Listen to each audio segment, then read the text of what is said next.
The hour of 4 o'clock having arrived, I'd like to call to order the meeting of the Board of Directors for the Vallecitos Water District. And before we do the roll call and pledge, would you please check your cell phones and put them on vibrator, turn them off? And let's start with the pledge, and I will lead. Ready? Begin. I pledge allegiance to the flag of the United States of America and to the republic for which it stands, one nation, under God, indivisible, with liberty and justice for all. Roll call, Diane. Director Evans? Here. Director Ferguson? Director Martin? Here. Director Vogel? Here. Director Hernandez? Here. Entertain a motion to adopt the agenda. So moved. And second, all in favor? Aye. Aye. Opposed? No. Thank you. Introductions. I have a big room for you today. Hiring like Okay. I'll start with Mike Garcia. He actually joined us on September 16th as a Systems Collections Worker 1. Mike comes from the City of San Marcos Streets Department, where he has worked for over 3 years. And he is married to Sarai. In his free time, he plays basketball, softball, goes fishing, and watches football. Uh-huh. Smart move, sir. that. Are you in the San Marcos softball league? Sorry. You're in the San Marcos softball league? Yes, Play at all the different fields? yes. Awesome. You're known. What team? Hallelujah. Yeah. You left the city of San Marcos to come here? Great, sir. Great, another one stolen from somebody. Well, welcome. Thank you.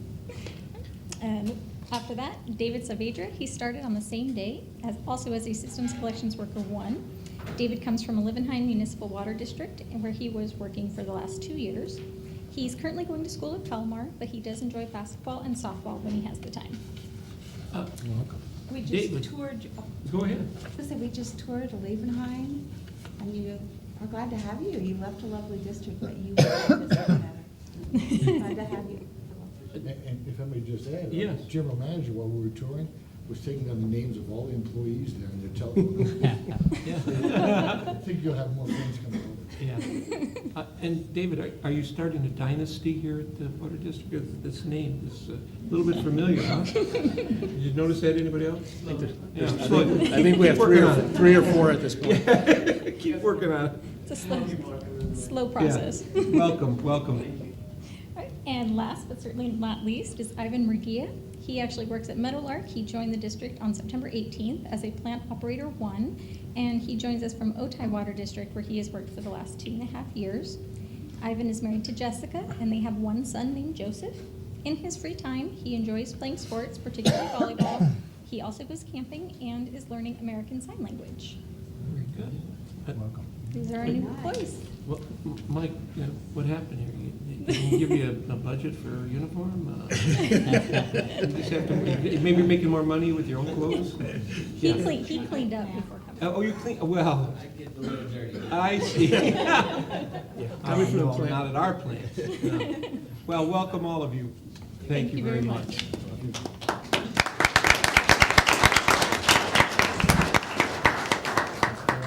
Oh, thank you very much.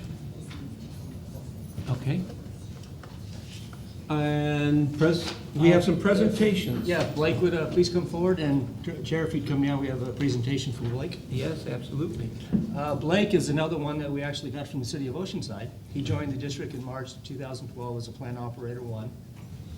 And what we're presenting to Blake today is he's earned his grade 2 wastewater treatment plant operator certificate issued by the State Water Resources Control Board.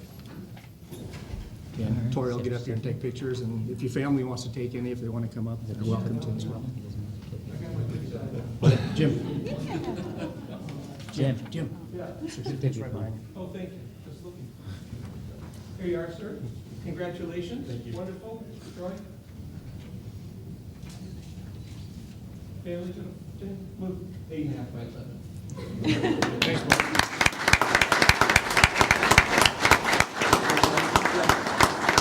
It actually, we don't have when you can go ahead and have a seat. Okay. If we could have Dennis and Leiden please come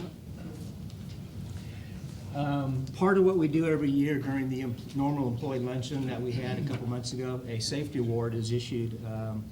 And they're nominated by their peers for something that they've done through the year to assist in the safety process, something with the employees, wherever the case may be. Normally, it would have been done during the luncheon, but they weren't present at that time. What Leiden, Dennis is a warehouse worker 2, assistant 2, and Leiden is an assistant 1. We have a lot of pallets. You've been in the warehouse, there's a lot of equipment that's palletized. You get pallets of different size. Some are wood, some are plastic, some are broken, some are not broken. We have a lot of heavy equipment. So what they did is they went through, they standardized the pallet system that they have. They then looked at all of the equipment and material that the employees use on a daily basis. So they took all the heavy stuff, lowered it, brought it down to the lower parts. Then they took all the stuff that they use on a daily basis and put it actually by the door. So they rearranged the whole warehouse to basically eliminate back strain, which is one of the #1 things that we do get. So they were actually nominated by their peers. They go through a selection between all the departments. They actually choose who it is to receive the award. And so this year it's Dennis and Leiden, and what they each get is an extra floating holiday off in observance of what they did. So, Well, congratulations. thank you very much.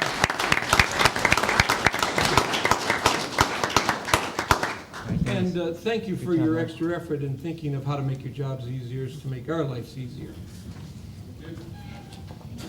Item next, oral communication, Diana? I don't see any but the slips. Oh, nope, we still have more. Oh, my goodness, sorry. As part of what we've been showing the board is introduction of the different employees on every board meeting to show the different fields, the different departments of what we do. Today it's kind of a 2-for-1 because they're both directly related. I'm not sure who's going to start accounting. Leiden, I'll come back up. Accounting and warehouse are actually linked together, and that's part of the process that we have internally for internal controls. So the warehouse, you would think that maybe all the supplies and all the materials would work for construction or the operations department, but it doesn't work that way. They actually work in the accounting department because it's a check in finance department, excuse me. It's a check and balance to make sure that the materials are tracked properly and they're not controlled by the group that would not have an incentive to keep track of them. So what you have today is Leiden's going to go through a quick presentation on the warehouse, what the warehouse staff does, and then it'll be followed up by Wes, who will give a brief presentation on accounting to where the two correlate, just to give you an idea of what they do. With that, Leiden? Sir? Yeah, like you said, I'm Leiden, manager. We work in the warehouse. We have 4 people in our department. Kevin's not here today. He's my supervisor. Dennis, you met already. Myself, and Eric is also in the back. We take care of all the facilities out here, take care of all the inventory. We support Vallecitos and all of its customers. We supply all the material to the workers and all the maximum questions that we have according to purchasing, materials, inventory, anything that comes up, we try to assist with that. This facility has several different aspects of it: fuel, solar panels, chill room, AC unit, ice machine. We handle all of that maintenance on all those machines, or making sure they're maintained and up and running properly. This is what we do: inventory control and management. Purchase, receive, inventory, distribute, and assess customer needs. We obtain quotes for all different pricing for different materials, specialized materials or inventory materials. Convert purchase requisitions to purchase orders, track and communicate delivery dates. If something's going to be a 3-week lead time, we convey that to the person who needs the material, so that way they can schedule their job accordingly. Let's see, we also restock the warehouse of inventory items and any warranty items such as census, MXUs, warranty stuff that goes out and comes back. We track in and out. In the warehouse itself, we receive incoming materials, match it to the packing slips, make sure the quantity is correct, make sure the pricing is all correct when it's invoiced, and then send it on for payment once we get billed. And then once we receive the materials into the warehouse, we make sure it gets to the appropriate person who placed the order for the materials or inventory or what have you. We also restock the trucks and warehouse. Any inventory, any materials. The truck is a rolling warehouse. It has an inventory that we keep track of. Packaging. We prepare packaging for deliveries, for shipping. We ship freight, so we get everything ready, boxed up, palletized, shipped out, hazardous waste, different warranty things, or pumps and motors that need to be shipped out to get rewound and brought back. We handle all of that. We also handle the fuel reports for APCD, or our fuel management system, which is Fuel Master. We report as far as how much fuel was used for the month and the cost with it, diesel and unleaded, and make sure all the regulatory checks are done every day and every month. Some of our other duties are capital improvement projects, after-hours emergency calls as far as fuel system, mainline breaks, or maintenance. If there's a leak in the building, we're the ones you call. So, any questions? Yes. Sounds like you have a lot to do for just 4 people. Yes, ma'am. Pretty busy. Well, I wanted to compliment you when I did my tour of the facilities. I was very impressed both with you and with the warehouse. It's astoundingly clean and well organized. And if you would like to moonlight, I could use some help at home. Well, thank you. Yes. Yeah, it's a question just on the mechanics of it all. So you're saying you inventory the trucks. So how does that happen? Does usually the crew has a truck? Do they kind of give you a list of what they use throughout the day or the week, or how does that work? We transfer the materials to their truck when they do the job, because they might get called off, they have a leak, they have to go somewhere else. They might not have used those materials. They either return them at the end of the day, or they have them on their truck as their inventory stock. When they use them, it gets charged off. We do a type of cycle count on their inventory, on their trucks, when they come in once a week. Wow. Once a week, we go through and we print out all the materials on the truck, and we go through and line item one by one as what they have on their vehicle to make sure it's accurate. Okay. Thanks. Oh, you have a busy job. A couple of questions. How do you inventory a truck? I don't know if your hours are the same as theirs, but how would you inventory a truck if they're out doing something? No, they come in here and meet us at the warehouse. We set up a scheduled time, usually on a Friday. We'll set up first thing in the morning before they go out to their jobs. They'll come in, we'll inventory the truck, they'll get the materials, and then they'll head out. And as far as product that you keep on hand, and you price it, do you get the pricing on that? For instance, gloves and those kind of things? Yes. You're the one that goes out and does comparison? Yeah, we make a lot of the comparison phone calls, we get a lot of the competitive quotes. There's also, depending on what the job is, some of the pumps and motors and stuff, obviously the pump and motor department will handle purchase of a new pump, or, hey, I need this particular thing. But for the most part, we handle the majority of it, mostly inventory items. For instance, I happen to notice on the warrants, there was we just paid for getting fuel from Oaks. Mhm. Do we use anybody else, or is it always Oaks, or do you price comparison? Or is there anybody else around? I don't know. Oaks, from my understanding with my department, is Oaks is the main one that delivered to this area. They haven't, whenever we price comparison, they've been the lowest. So that's who we've gone with. Thank you very much. Yes, sir. Yes, go ahead. So on your general stock items, I'm just curious.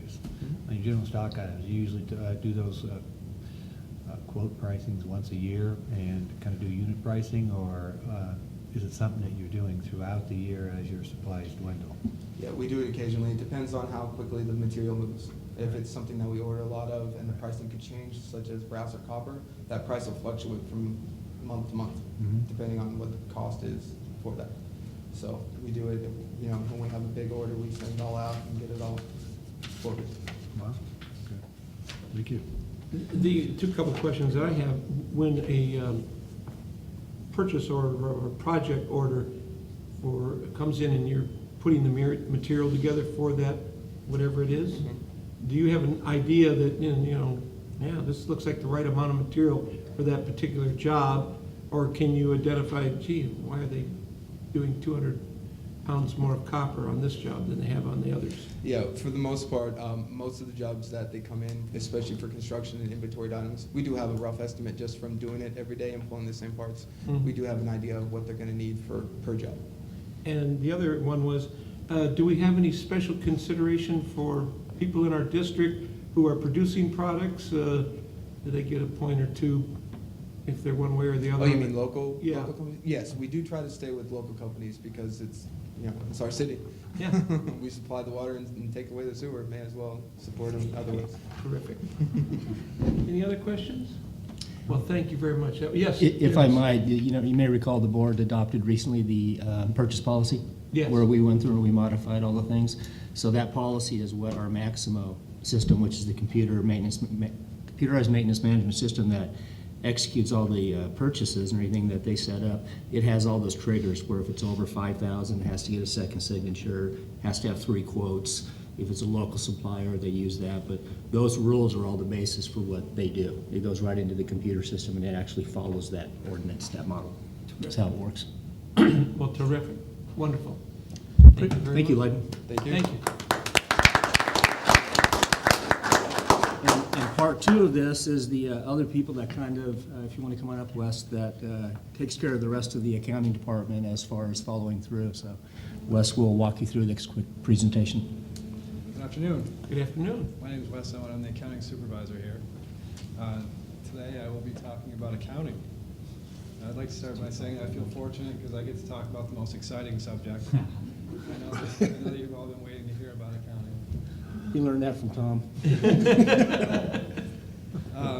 I'll try to keep Yes, it. I'm sorry. Question? How many people in your department? We have a lot of bean counters here at the water district. If you're talking You're just- one of them, so how many people are you supervising? Just 3. There are 3 in the accounting department. You? And yourself? Me, an accountant, and 2 accounting technicians. And actually, I have pictures of them for you. Oh, good. Here, too, so I'm getting excited. Do they have hats? No, but you will be getting your hat.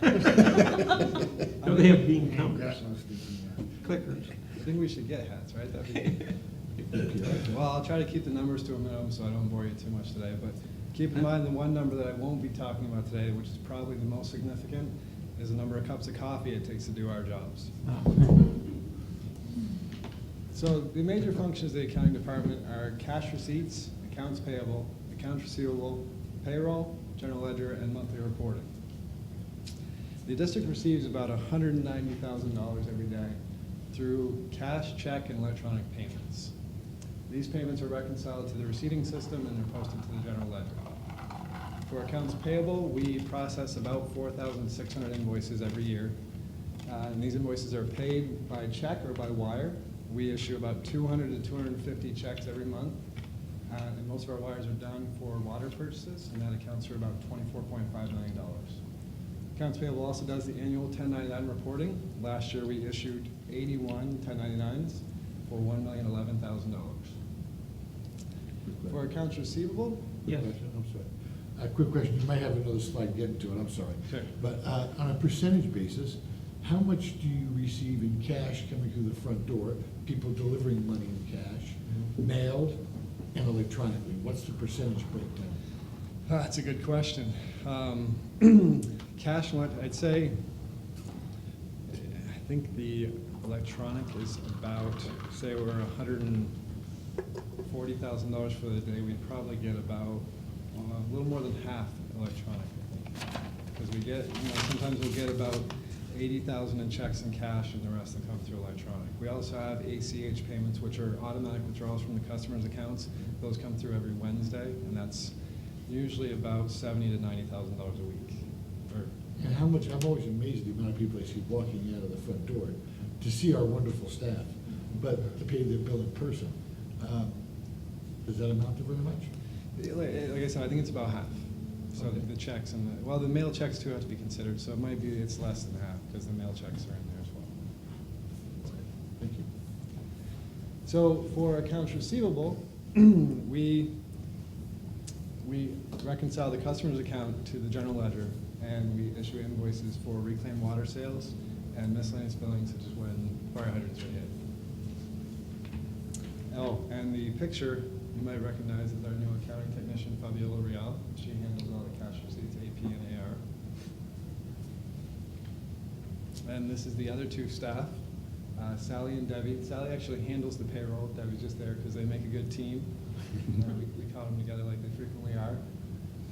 The district currently has 105 employees, and we pay about $310,000 every 2 weeks in payroll.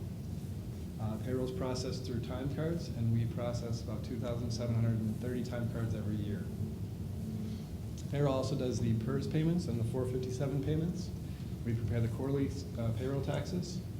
We issue the W-2s. We update the pay rates whenever there's a step increase or a COLA. And we track leave balances, which consist of vacation, sick, and comp time. The accounting department coordinates with other departments and records the activities of the district. These activities are recorded through journal entries, which are posted to the general ledger, and the general ledger is used to prepare the financial statements. We work with the auditors on an annual basis during the audit process, and that process goes from May through November until we bring the audited financial statements to the board. The other 6 months of the year, we are preparing the annual budget, and that process goes from January through June. The accounting department prepares several reports that are included in your board packet every month.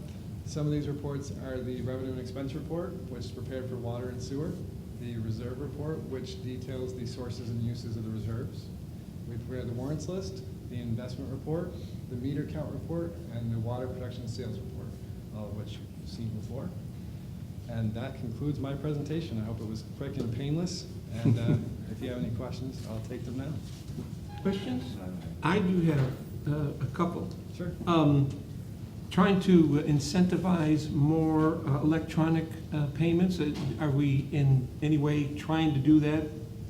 Well, electronic payments we promote through our website. We have two forms of paying electronically. We have the OPC, which is they charge a payment for credit cards or for your checking account. So I think there's a $3 or $4 fee that's paid to them, not to us.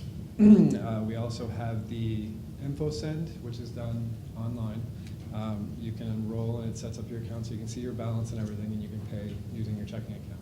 So we promote that, and we try to encourage it through our website. And when you say promote and encourage, you just suggest, hey, this is an easier, better, there's no financial reward, no hat that comes in the mail at the end of the month? I don't believe so. John or Yeah. Tom might be able to address that. If I could, we've talked about this in the past. We provide it in the newsletter, we put it in the bill stuffer. We actually have a sign-up kiosk right at the counter where once they pay their bill, we can tell them to turn around and actually sign up right then and there. Lisa right now is going through, because of the rain barrel giveaway that we have coming up, working with the city, we're looking at doing, again, a contest. Sign up for the bill payer and, enter into the raffle to win the rain barrel, trying to get more interest that way. Can't remember what the numbers are, John.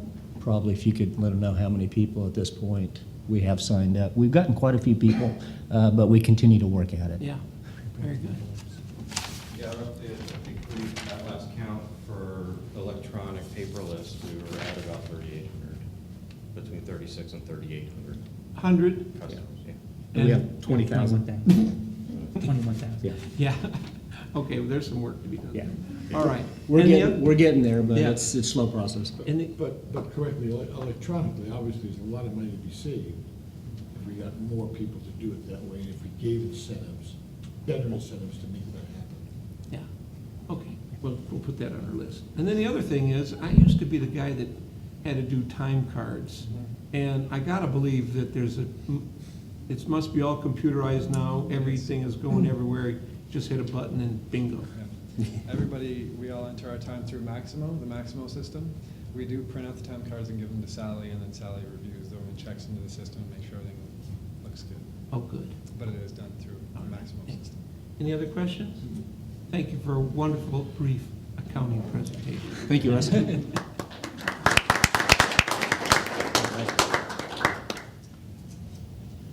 All right, now we're there. Now we're to oral communications. Okay, oral communications, and we don't have any. All right. The consent calendar. I would entertain a motion to approve the consent calendar. So move. And a second. Any discussions on the consent calendar? I have a few items I'd like to pull, Let's talk about them. just on the warrants list. Yes. Everything else approved. Yeah, we don't need to pull it, we can answer the question and then just take action Yeah. afterwards. Okay, by the bean counters are still here. Again, you have to understand, I ask these questions because I don't know the answers. I'm not looking to catch you on something. But it's a way for me to understand where the money's being spent a little better. There's usually something that jumps out. So the first thing that just, it has jumped out in prior months, but I haven't asked before, is we show SDG&E in two different areas. One of the bills this last month was for 25,000 and change, and the other one is for 35,000 and change. Can you explain to me why we show it in two different areas, what that represents for that total bill of $60,000? Yeah. We receive different invoices from SDG&E. We have multiple meters throughout the district. We have one group bill that we get, and that has a lot of meters on it, and that's usually one check right there. And then what we do is we save up the other SDG&E invoices as they come in and then write a separate check for that. That's why you see the two. Is that the easiest way to do that? It'd probably be easiest to get them all on one, what we call a group bill. We even do that for our own customers, like the city, where they have many irrigation meters. We basically take all of those and put them on one group bill. And doesn't SDG use smart meters now that makes that so easily done? I'm not sure. We haven't looked into the process. Okay, I just see the two bills, it's like, why are we, I thought maybe one was for actually water distribution and the other was for overhead, I didn't know. That's my- Probably just timing when they come through on the Read cycle. at different times. yeah. Read at different times. Okay. While you're there, another question, the other gentleman might have known, but it wasn't the right time to ask him, is on page 1.2, page 24, I believe. Yeah. RJ Safety Supply Company, gas cylinder, wipes, and I hope they're wipes that are the correct wipes for us to be using, gloves, earplugs, and a winch certification, $6,600. RJ Safety Supply Company, we get a lot of our safety supplies from them.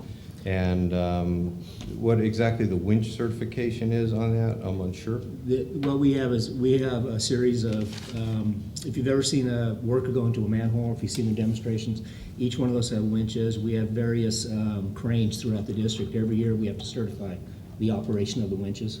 The cranes are certified, I believe, every 2 years, and the winches have to be served annually. The cylinder is probably a gas cylinder. It could be a test. We have probably 3 to 4 different gases. It could be carbon monoxide, it could be a chlorine gas, or something that they use to calibrate their meters. And then the wipes are actually wipes that they use that have chemical in them, that when they wipe around the chlorine or different cylinders, it turns color to indicate a leak or not a leak. So they're all safety-related functions. So that equates to $6,600. Yeah. Okay, great, thank you. And I think there was one, yeah, one other out of curiosity, we purchased a new vehicle from Ken Grody. What kind of vehicle was it? And is that done by a bid process also, or are you in a group that the whole county buys from one person? It is through a bid process that the accounting, Kevin McKelvey, who was, they indicate was not present today, he actually obtains bids from all the local manufacturers.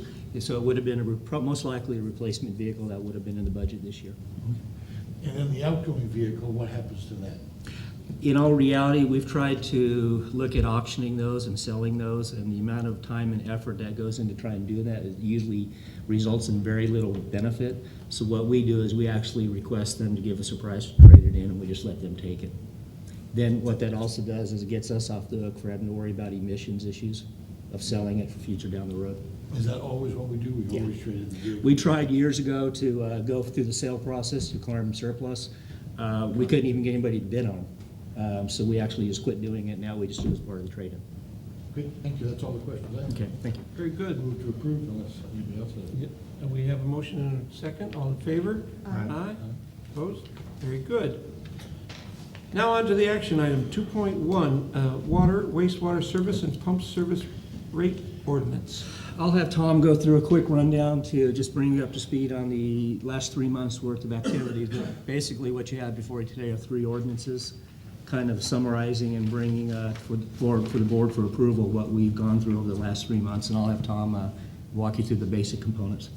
Thank you, Mr. General Manager. Mr. President, members of the board, you have before you, starting on page 26, a staff report that addresses 3 of these ordinances, and the ordinances themselves follow to look at. We've been through the budget, where it established a revenue requirement through the cost of service study that was presented as well.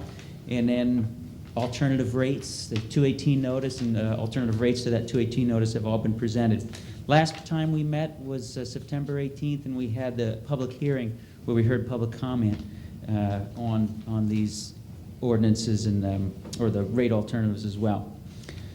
The water rates was basically on January 1st, effective 10-cent increase on our Tier 1, 8 cents of that is the wholesale coming through, 2 cents is the retail. We also looked at our Tier 2 and Tier 3 rates on a recommendation from our cost of service consultants. Currently, it's the Tier 2 rate is 125% of the Tier 1 rate, and the Tier 3 rate is 150% of the Tier 1 rate. They basically amplified that. They said that's not much of a spread, and over the next 3 years, they recommended to implement 140 and 230% respectively. So since that was such a significant increase, it would be over 3 years. So that's reflected in the recommendation that you have before you today. As we've talked about frequently, the Prop 26 and the ability, the statutory capability for us to have a subsidized discount is no longer there. It's no longer supported. So the frugal use discount goes away. The first part of it goes away if you were to vote and adopt the ordinance as you have them now. The ready to serve portion goes away, but the sewer portion of the discount would stay until July of 2014.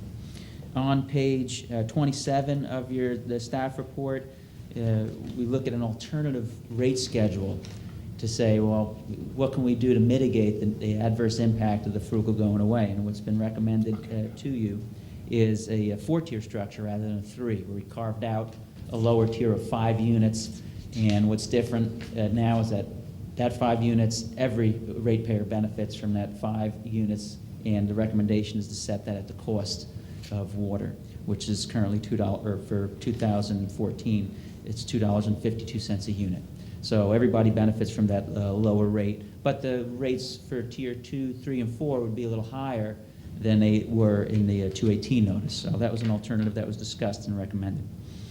That was on Table 1. On Table 2 would be the actual rates, and that shows the rates that would be effective on January 1, 2014. That's the 10-cent increase that I had mentioned. And then on July 1st, 2014, when the frugal discount was completely gone, then we break out that 4th tier. And as you can see, the Tier 1 is just the wholesale portion of $2.52, and Tiers 2, 3, and 4 increased a little bit. And then effective 2000, it's also... I'm sorry, Tom, I have a question. Okay. Is there one of the charts showing what the fees are today? Do we have that? That's mentioned on, right above where it says Table 2.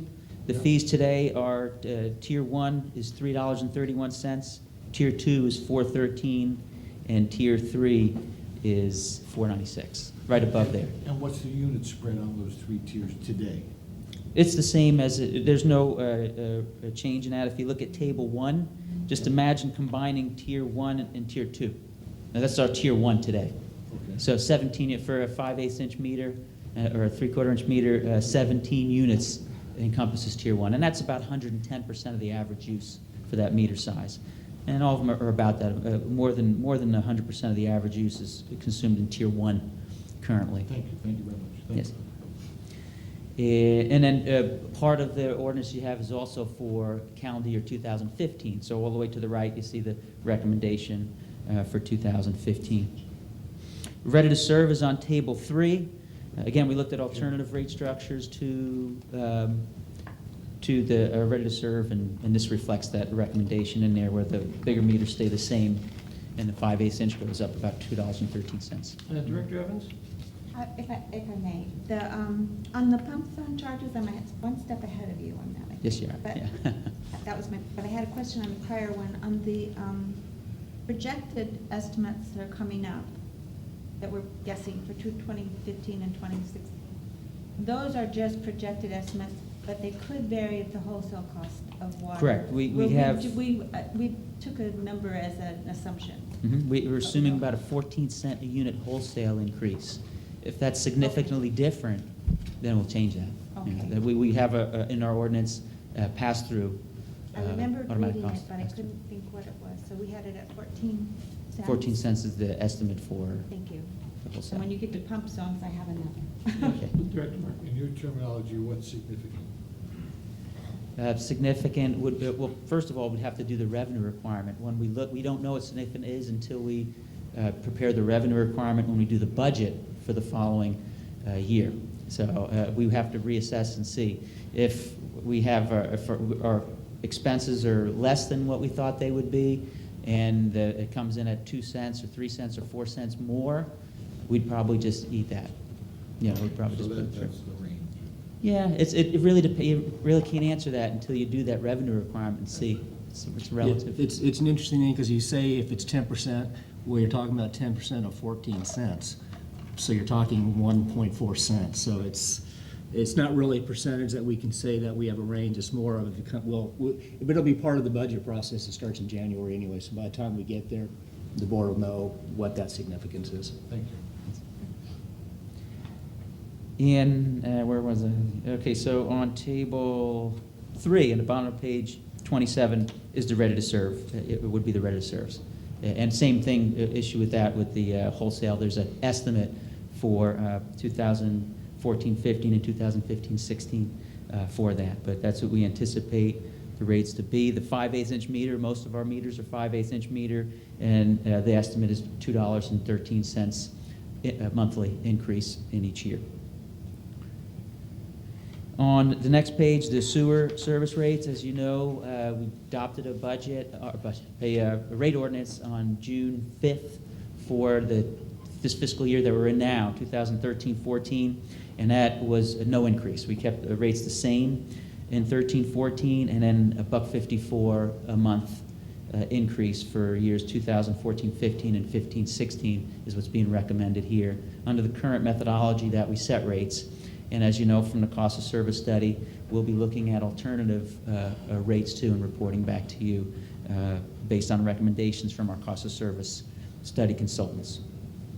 And on pump zones, you have before you on table 5 the recommended rates for pump zone charges. They are just, technically they're not even subject to the 218, they're just a pass-through of the power charges for those pumping charges. Zone 1 is a little different because, again, we're looking at ways to bring down the allocation of cost to that particular pump zone and increase some efficiencies there. So originally it was a little bit of an increase. Now we have a little bit of a decrease to North Twin Oaks Pump Zone, Zone 1. And I'd be glad to answer a question if there is on that one. Let's break this down into each individual, so if you have questions on one of them, we can take the questions with regard to an approval or entertain a motion on that particular ordinance, if we could. That way we're not jumping all over. So, I've I been had asked. a question on the pump zone. Yes, and if you could hold that Okay. to the pump zone ordinance portion, because we're going to split these into 3. So, Yes, further. I mean, quickly, the fiscal impact is these rates, the way they are, meet the revenue requirement that we have in our budget. And unless there are any other questions, I would, staff recommends for the board to adopt the 3 ordinances that you have before you, for one for water, one for sewer, and then one for the pump zones. And I apologize, Director Evans, I didn't understand. You had a general question about the pump zone ordinance itself, so if you have a question, by all means. Oh, thank you. Yes. I just would like clarification on this last sentence in the paragraph above table 5. And it says only 1/3 of the change Yes. required to recover projected costs is recommended. And Yes, then I'll could you elaborate on that. Okay. Power costs, not so much in recent years, actually this year, they went up 17%. We're seeing a 17% hit. And from 2006 to 2008 or 7, we saw extremely volatile prices and costs of power. And our pump zone rates were going up and they were going down, or they were all over the place. So what we had done to try to stabilize that is, this was just a recovery. We look at 2 years at a time, and then we true up. We look back and see what did we collect from these customers and what were our power costs for these particular pump zones. And we'd say we'd have a surplus or a deficiency. We'd roll that forward, look at 2 years of estimated power costs, 2 years of demand units, and that one divided up, and say, wow, this needs to increase by 9 cents. knowing that it's very possible that in the next year, it may stabilize and go down. So instead of doing a whole 9 cents, we'd say just take a third of it for now. And so it was a way to say, instead of going up 1 year, down 1 year, and all over the place, we said just take a third of the change that we calculate. And it did a really good job. But when you look at our history of rates now, it stabilized them quite a bit. And that's what we continue to do. And that was ran by our cost of service people. Thank you. I remember what you're talking about the backwards and forwards and the 2-year thing. I just hadn't read it in that particular sentence, and Yes. but I see now it's exactly what we're talking about. Thank you. Very good. Any further general questions? Nope. All right, then I've been asked to split this into 3 ordinances, and it's going to be a roll call vote. So if I could entertain a motion, That's on. yes, for ordinance 183, establishing rates, rules, and regulations for water service. I have a motion, I have a question. and a second, and a question, sir? I've got a question. On page 31, if you would, and I'm sorry you've done this before, please do it again. Explain to me, if you would, retail, wholesale, total, RTS.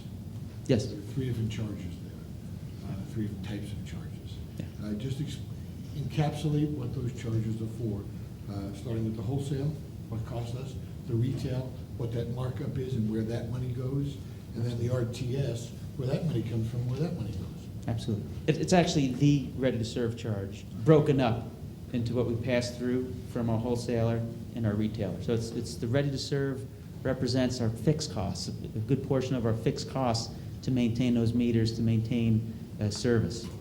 The big component of fixed costs is what we pay the water authority. Back in 2003, before 2004, we paid 1 cost per acre foot of water. But then the water authority unbundled the rate and said, wow, we've got a lot of volatility, because if the water demand is really high, then we get a lot of revenue. But when water demand is low, we get a low amount of revenue. But yet the water authority was saying a lot of our costs are fixed. So they unbundled. They pulled out fixed costs and said, okay, there's 5 different charges, 2 that pass through from Metropolitan Water District, and 3 that originate at the water authority: a customer service charge, a storage charge, and an infrastructure access charge. Those 5 charges, no matter what our demand is, we pay a fixed amount every month. And because that's fixed, we pass that through as a fixed charge. So, for example, the wholesale on a 5/8 inch meter at $12.25, that's the share of the San Diego County Water Authority's 5 fixed charges that come through to the Vallecitos Water District. So we consider that a fixed cost. It doesn't change no matter what the flow is. And then we have other fixed costs. In fact, most of our costs are fixed in providing water. I mean, obviously, the big one is what we pay the water authority. Of that $24.5 million that we pay the water authority, I think about $5 or $6 million, I don't know the exact amount of it, is fixed, and the rest is the variable. So that's our biggest variable cost. And then our pumping charges, our pumping costs are variable, but the rest are fixed. So it covers our fixed costs. It covers about 80% of our fixed costs. Okay, so retail and wholesale total together give you your cost of water, or Vallecitos' cost of water. The retail and wholesale together give us the charge to our customers. So the $14.91 is the retail, the $12.25 is what we're recovering from for the water authority's costs. Add them together, our customers pay to $27.16. So our customers are covering the wholesale costs, the fixed wholesale costs, and some of the costs that we have to provide to maintain those meters. Which is not that a ready-to-serve cost? Yeah, together they're the ready-to-serve costs. Together those 2 are ready to serve. That's basically the debt we incur every month, regardless if we sell a drop of water or not. Right. Yeah, we'd still So incur we, costs. and again, we were talking about this the other day, is the water authority, as Tom indicated, they had the same thing. They were getting such volatility in their revenue stream coming in that they had to unbundle. Now, most of the retail agencies had been in that mode for years. We'd always done that. Met is still in the bundled rate. That still has just a fixed cost per unit of commodity. They didn't actually unbundle parts of it, just a little bit. So the total RTS, ready to serve, is the component of the 2, wholesale and retail. And those are basically, in the aggregate, fixed costs that we have no matter what, regardless of commodity sales. Any further questions? I think that. I have a, yes, Just saying that was validated by a cost of service study. Correct. That's correct. very good. I have a motion and I have a second. All in favor? Aye. Roll call, thank you very much. Director Evans? Yes. Director Martin? Yes.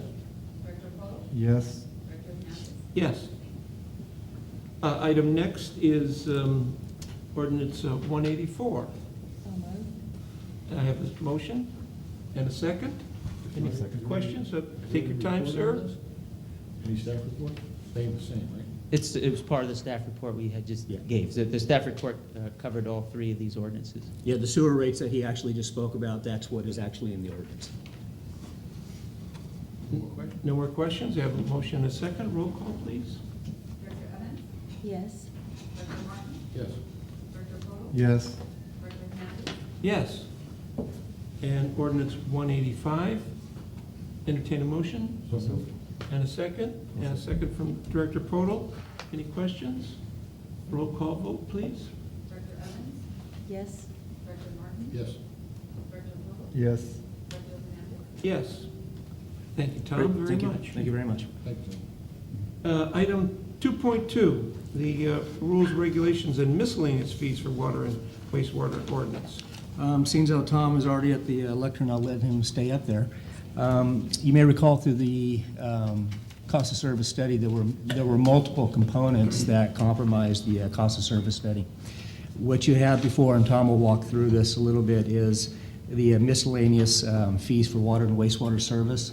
This covers everything from essentially customer service aspects, deposits for service, anything associated with basically those services provided. Table 1, and Tom will go through it, shows existing rates and then proposed rates. So if there's a 0 there, that means there is no existing charge. And then the other thing that we did add, part of the issue we had this year when we came forward was we've never had a way to deal with a customer if they're delinquent on a fire service. What do we do? I can't just randomly go turn a fire service off to a building. So we added a provision in the contract, and Tom will walk you through that as well. So that is a new provision, but with that, I'll just have Tom walk you through all the various components, then the ordinance is attached for discussion purposes. Thank you. Thank you, Mr. Tom? General Manager. Yeah, as part of the cost of service study, we looked at these miscellaneous charges. We had our consultants look at that, and they established maximums. You know, what is the cost to provide these particular miscellaneous type of services or fees or late fees like a bounce check and things like that. And then staff made a recommendation. They're not the maximums. But they were in reason. And I guess Table 1 is a good way to start, is to look at Table 1 on page 41 of your board packet. And existing, we have no customer deposit right now, but yet we have, quite a bit of, especially with tenants, customers walking away from bills. And most agencies have a deposit, and we were very fortunate to have with us Brian Jewett from the firm of Black & Veatch, who was very familiar with hundreds of water districts, and so he was very instrumental in providing guidance and advice to us. So this was based on a recommendation to have a customer deposit about equal to a little bit more than an average bill, which is about $150 for water and sewer. Mr. Chairman? Yes, sir. Just an overreaching question, which I'm going to have is, I certainly understand why these are proposed, and I certainly understand there's a need to. My question will be, with all of them as we go through them, but the Yes. overriding concern of mine is, I understand the need to do it, and if we do it, that's great, that's more income into the district. That was not seen when you prepared a budget, number one, and number two, that was being paid before from somewhere. My question is, where was this money coming from before?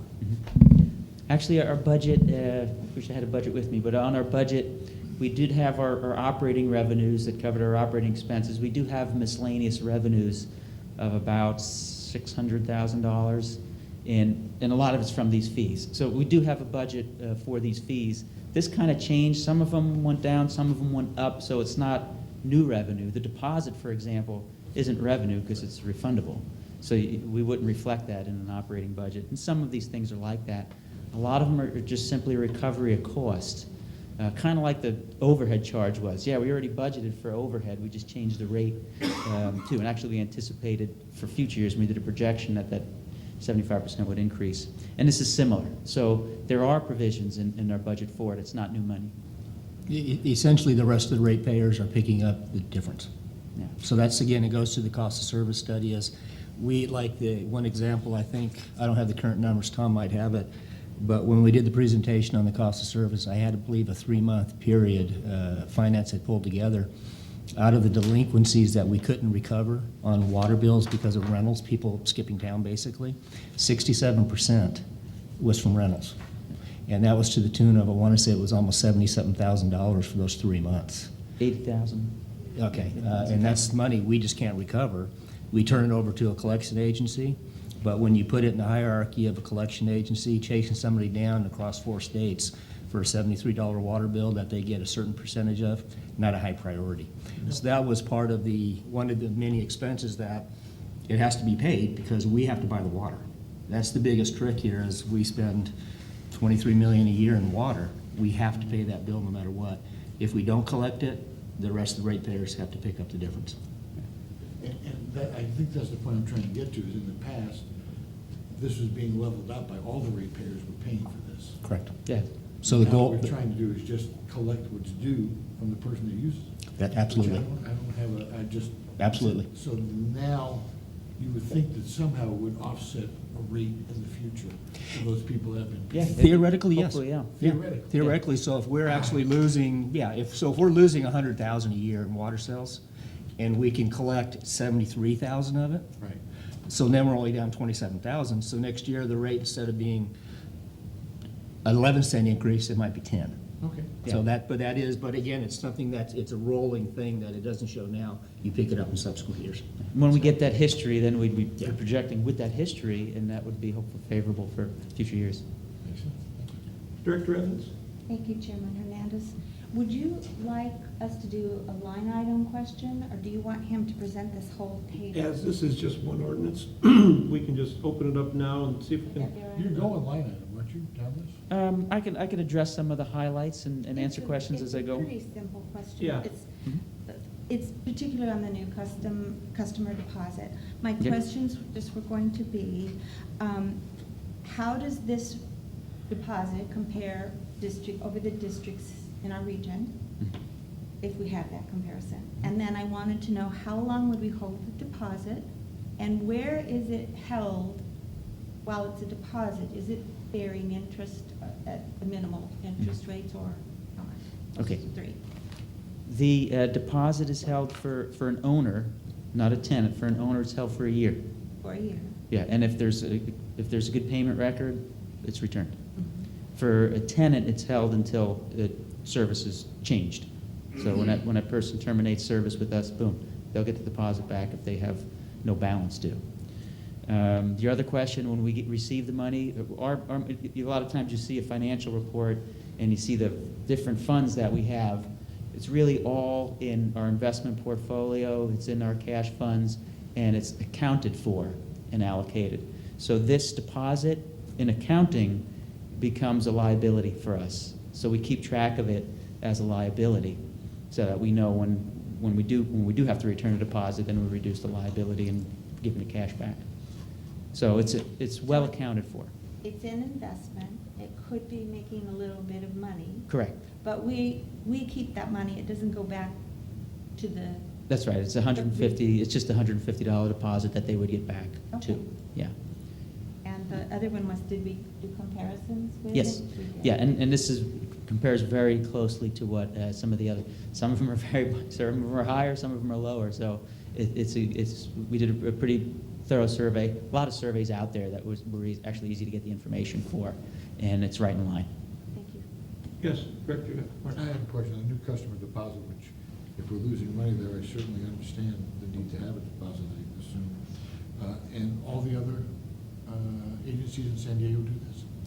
I don't know about all, but I would say most from the survey I looked at. Yeah. And I don't know if they're on a central meter or not, but what do you do with affordable housing? Where $150 would be a third of their rent payment. They probably couldn't afford it. Yeah, if it was an apartment complex, it's just one account that we would collect it from. Yeah, if it's a new sign up for a whole apartment complex or multifamily is what you're referring to? Yeah, Yeah. I don't know. I don't know if they're on one meter or on separate meters. I assume- That would be like 1 meter per 20 units or 1 meter per 30 Yeah, units. that's not a problem. It's not we an just- individual unit. Yeah, we just Correct. collect it the once. For instance, and not just affordable, but look at the, Palomar Station. Thank you. They have master meters, so it'd be one deposit Yeah, per meter. just be It one. wouldn't be per unit. By the owner. So but that goes to show if, when you start trying to figure out equity, good and bad, that's an owner. So you actually have an owner that would be paying that You bill, have so some, yeah. we have some control over that. Otherwise, it would be like $150 for this deposit, yet their bill could be $7,000. yeah. But when you start trying to, okay, well, if their bill's gonna be 7,000, maybe we should collect 6,000 for a deposit. It goes sideways real quickly. Thank you. Additional questions on the Oh, yeah. rates? I'm gonna Yes, have by all one for each means. one. Explain the inactive RTS. I understand it's ready to serve, that's not being used. I get that. And there's different types of that out there. For instance, we did one of our tours, we were up in the Vista area, and we looked at a property up there that we drove through that had water meters, but no houses. So does that mean you're gonna charge that developer $12.50 for every inactive? Yeah. After they activate service, if they request to have their meter locked, or if they're snowbird, something like that, we still have to read that meter and maintain that meter. But that doesn't start until, the paperwork is in and they're signed up for service. Okay, so it has to be active before it becomes inactive. It usually would be It's active not before just it's coming installed. inactive, yeah. Yeah. We Yeah. start charging. Yeah, if the developer builds and they just don't build the houses yet because the meters may be there, but they just haven't built them, no. They haven't even been activated for service yet. Okay, Yeah, and that inactive, right now, currently, the ordinance we have is whether it's active or inactive, they have to pay the ready-to-serve charge. Well, there's an inequity there, because to maintain an inactive meter is a lot less, money to maintain an active meter, and the cost to maintain an inactive meter are pretty much fixed. So this $12.50, doesn't matter what meter size it is, it doesn't increase for the higher meters, that's it. So we load. Yeah, so basically it was a decrease. It was a reduction in It's a cost. reduction, yeah. The annual backflow fee, I think is a typo, it's actually $250 a month, so I don't know how that $10 came in there. Explain what that is. Yeah, it's For that, the that's, viewing audience. yeah, for the viewing audience, that's a typo. That's not it's not a charge. The charge is down below where it says, about 2/3 of the way, it says monthly backflow fee. Flow fee, yeah, that's it. And it's $2, that's no change, it's what it's always been, to administer a backflow program. Okay, so that doesn't belong in there. Yeah, we can scratch through that. And explain what that fee is for. The backflow fee, we Yeah, have what the cost is and why yeah, they charge we it. have an individual in our meter department that administers a backflow program. Backflows devices are required for all commercial customers, especially agricultural customers. So whenever there's a requirement, we have to be sure, Department of Health, that the backflow device is working properly, so no water that's out on our property can flow back into our clean water system. And every year, they have to have the backflow device tested. And so we have to maintain a database and be sure that it's quite a few backflow devices out here in this district. I don't know the exact number, but it's thousands. And we have to make sure that they are getting certified. And so we just maintain on record, it's what's called EDOC, and electronically, we maintain records on each account that requires a backflow device. Basically, it's everybody except residential, which may change in the future if the rules change. Maybe everybody needs a backflow device, but we maintain their certification in their file. So the $250 covers our costs for our one person that administers the program, and all the paperwork and things like that. Okay, so the backflow device is fitted on all commercial buildings, industrial buildings? Yes. Anything except single-family home. Anything except residential. Single family. And it is physically inspected once a year? Yes, it's required. It better be, yeah, or else Okay. they get penalties, yeah. There's one person that doesn't? Yeah. Okay. Well, Thank you. Yes, Director Polo. To clarify that, they notify the owner that it has to be inspected. It's up Correct. to the owner to go to, they usually outsource it, go to a private inspector, the inspector comes, they send that certification into. Yeah, and we have a list on our website of the people that actually do the testing. So this is more or less, the cost of this person is the notification Administrative. rather than the inspections. That's correct, yeah, they bear the cost. Thank you very much. So we're not doing the inspection? No, We we just keep a paper trail? we Right. maintain the certification, remind them, sometimes we have to send out reminder notices, that's one of the charges on here that we didn't have before. For a third and fourth, a first reminder, a second reminder, we don't charge for, but with this new ordinance, when we start sending out additional ordinances, there are additional notifications that they're late in getting their backflow device inspected, then we charge for that. And when we send this notice out to them, do we recommend people to do backflows?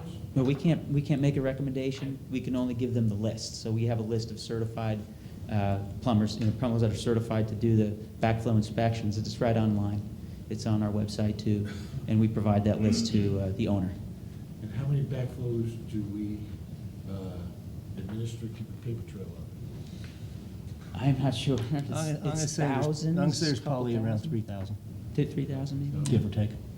Yeah, if you think we have 21,000, or almost 22,000 now, 21,600 customers, but maybe 18,000, give or take, are 18,000, yeah, single-family, so the single-family balance residents. would have them. The balance is the backflow devices. So if you have 3,000 that pay $250 each, you're really not recovering your costs. Yeah, well, through or we have an individual, like half an individual, if you can picture half an individual, because they also work in the meter department too, so half of their time Two is there. hands. Yeah. Yeah, and it's part of the cost of service study too, so we're 250 is adequate to recover our costs. But it wasn't adequate there's a few customers that would always be habitually late, and they need a letter, so rather than burden the other ratepayers with that, it's a specific charge to $10 to deliver a Yeah. letter. That's one of the charges. Very good. Jim, I had Yes, I just wanted to make add on to something or clarification. Director Markin was asking about the money saved. I believe it was about pump charges or something. The cost of service study, I'll prove that out. The same thing with our frugal user, because I think previously, because of the discounts we were giving to the frugal user, we were losing like $400,000 a year. 490.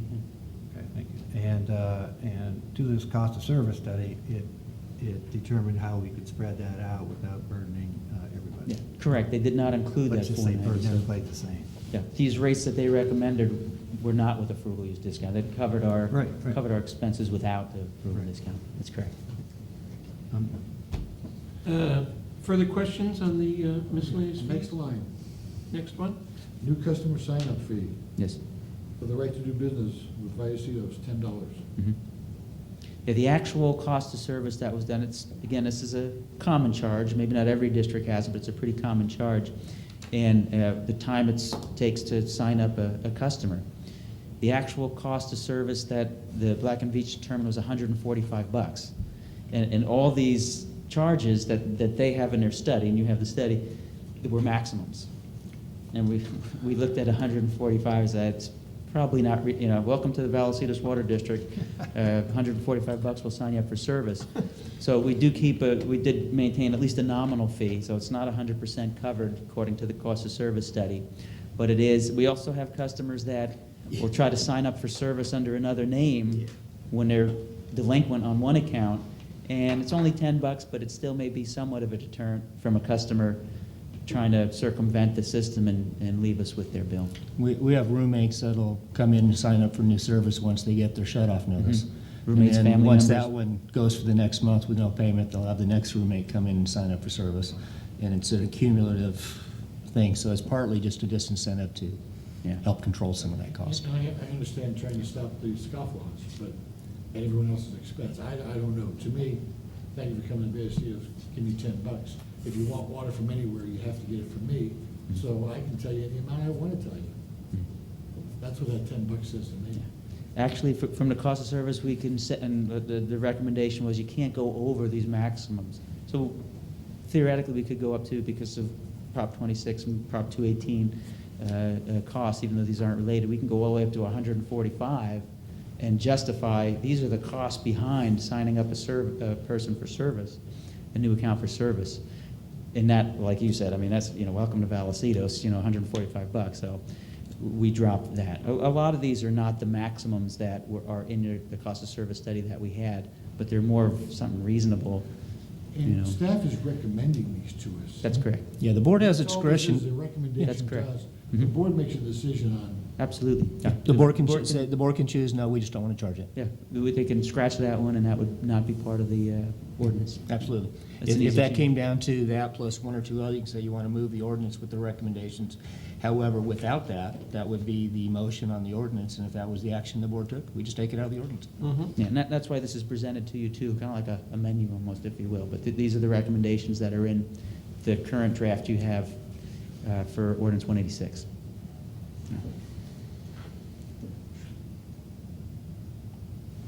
And, yeah. next line item, late fee. How much is generated by Vallecitos for late fees now? I happen to agree with late fees, by the way. I'm just asking for clarity. How much is generated by them? I don't know exactly, it's probably less than 100,000. Do you have any idea, John? Probably less than 100,000. Less than 100,000 a year?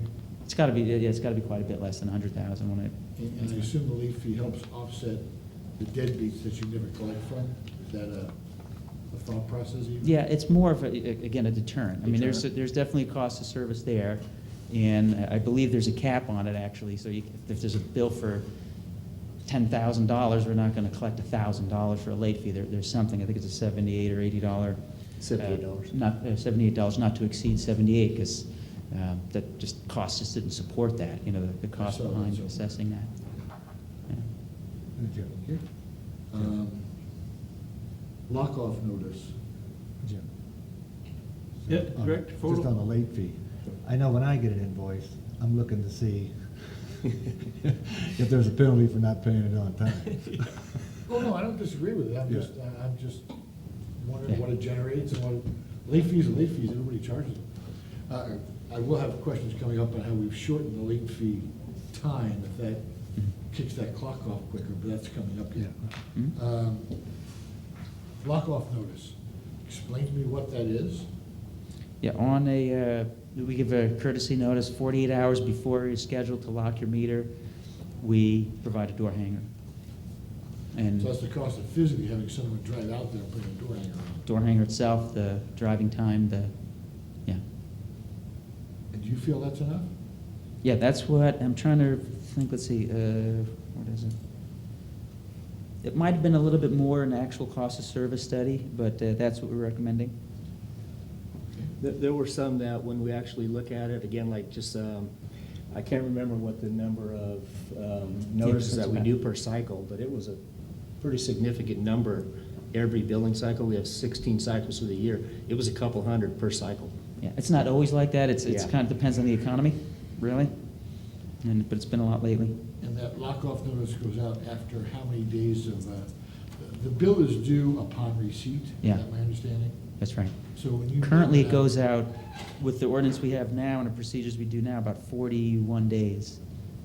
You have to be late for, bills presented, 40 days later, if it's still not paid. And along the way, we're making notifications, hey, you're late.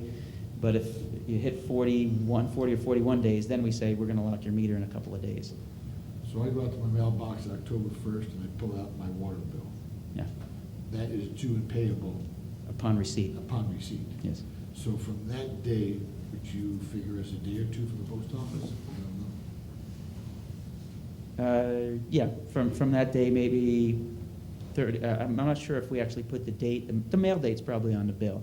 So if you get it a couple days later, 38 days later, maybe November 10th in your scenario, you'd be getting a door hanger, say, Yeah. pay or make arrangements to pay, and then we'll, I think that's Yes. the important part was that it's a door hanger. correct. Yeah. You send somebody out to put it at their. That's at their correct. residence, yeah. It's Yeah, expensive. it's a trip charge. Yeah. It's a lot less than a trip charge because like the general manager said, sometimes there's 10 we're delivering at a time or 50 at a time. So it kind of defers the cost. Otherwise, it would be $150 if it was just one Right. trip. And I'll be glad to entertain other questions if there are any. That's all I had. I think that, I would like to ask if it's possible for you to just go down the line items. Sure. And then we come back?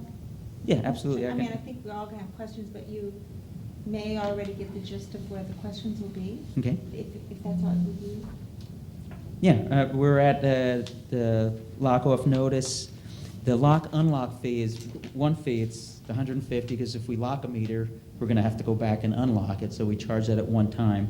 And again, it's, like a trip charge. We have a lot of cut locks, unfortunately, and so we have to establish a charge for a cut lock. And these are all, again, supported in the cost of service study. Meter removal, if a meter's been removed, a lot of times this applies to temporary construction meter, as well as, but it would also apply to a permanent meter. If it's been removed from the property, somebody not paying a bill or something, then we charge to set a new meter. Yes. Chairman? Yes. Oh. My question would be on this meter removal reset. We've not been charging for it before, and I understand it would be expensive to do it. I'm just wondering, is the 200 the maximum that they were suggesting the cost of service? I'd have And to check. Do we on that. actually have a lot of that occur? No, it's very infrequent. Okay. Yeah, if it happens, That's the last step of a worst case, meaning Yes. we've notified you, we've done everything, you've cut the lock once or twice, we've done everything we could, we finally just have to physically remove the meter from the ground. Does not happen often. Yeah. Probably not. Dr. Moore? How many times last year? probably none. It's probably been about 2 or 3 years since it's happened. And again, it's just an area that we know it happened, so they looked at it in the cost of service to what it would cost to do it. And you'll notice the $75, $150 to actually remove a regular construction meter. It's just a little more work to take it out of the ground. So that's the difference. Construction meter's above ground. It's on a fire hydrant, unbolted. The other one's in the ground. We've had them toward the point, we've caught people pouring concrete on top of the meter so that we couldn't remove the meter. You name it, it's happened. Okay, and if I could go up to the cut lock charge? Yes. So if you go out there and you put a lock on the meter, and then back a few days later, the lock has been cut, Yes. it seems to me you should be charging a lot more than $35. Yeah, it's again, it's the cost of the trip and the lock, so. Right, but it's not the maximum. What was their maximum? And how often does that That probably was their maximum. That probably was their maximum. Let me pull up the actual cost of service study. I'm saying, is they're saying what you've been charging is correct? Yes, Well, that's just the some of cost them the didn't lock change. Some of itself. the, We're gonna charge the $75 that actually go out there to lock or unlock it as well. yeah, by the time we're So going it's in out addition to to- lock it, we've already charged them the other $75 fees as lock well. unlock. Thank you. That's an additive fee. Thank you. And, let me go back to the, oops, I got out of that. Insufficient funds? And we're in insufficient funds, yeah, and that is, actually, that's statutory too. Some of what we can charge for the insufficient funds, there's limits on that, and that is recovering our costs for 25 for the first instance, and then for the second one, 35. In other words, we always try to redeposit, and if it still doesn't happen after we redeposit, it's $35. And in the after hours, that's in addition to the 150. If we're going out and incurring overtime, and it's basically, 50%, because time and a half of the other charge. So it's a little bit more if we have to go out after hours. Quick Talk- question there, Tom. Yes. After hours connection, why would someone, they're requesting after hours connection, is that what they're doing? Or are they Yes, just- they're calling in to our night security, saying my meter's locked, and night security calls our duty person, and then Okay. and they have to make an arrangement. They have to promise to come in and pay, and then we unlock them for the evening. Let's see, backflow. Okay, we talked about the notice, the third and fourth notice for backflow already. The hand notice, if we actually have to hand deliver a notice, that's $25, similar to the. And Tom, what's the time frame on the backflow? When, everyone has a different start date, but let's use Yeah. October 1st. Yeah. Was the date they were supposed to have it checked by. Yes. Do they know this automatically, or do you send them a reminder?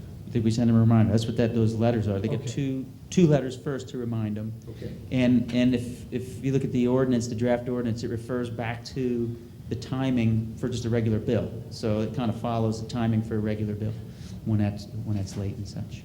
Okay. So when would the backflow notice be hand delivered? The back, How many days well, out?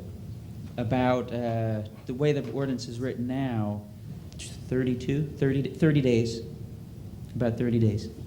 Yeah, we actually notify them 90 days ahead of time. Yeah, they know Backflow. before their date They've known comes for up. 3 months. That's the first two The first letters. notice went out literally 90 days before, then they'll go to, if they haven't heard from them, they'll send a second notice. We give them as many opportunities as they can, because unfortunately, if it doesn't get certified, we have to lock it off. It has to be done, has to be locked off. How often does that happen? It's gotten less and less. When they first started doing these 20 years ago, it was kind of a novel thing, everybody would forget about it. Now it's pretty much a standard thing that they just do. We probably have a list of 50 to 100 certified backflow testers. Years ago, there would maybe be 5. So it was a lot harder to get them. It doesn't happen very often anymore. Again, it's because we do walk out and tell them, if you don't do this, we're gonna have to lock your meter off. Yeah. On the construction meter deposit, it's just really the cost of the meter. Yeah, cost of construction meter and a trip charge. And since we established it last time, it's cost of that 3-inch meter, it's a 3-inch meter, has gone up, so that just increased to cover the cost of the meter plus the time. Is that the same fee for someone building this huge complex to our west as for a guy Yeah. building a house? Correct. Same amount? The fee this is just a deposit, it gets returned, but, just to set that meter, we're basically, we want to at least have the cost of the meter in case for some reason that meter disappears, we've got the deposit. But yeah, it doesn't change. Part of the thing we do on that, Director Martin, to help out is so they don't have that, is if the homeowner or the developer something, is they're going through the process, they have to have water to the house to test their sheetrock when they do sheetrock. Well, in the past, we did what we called a jumper. We would actually just put a piece of pipe in between the rabbit ears so they could get metered to keep it pressurized.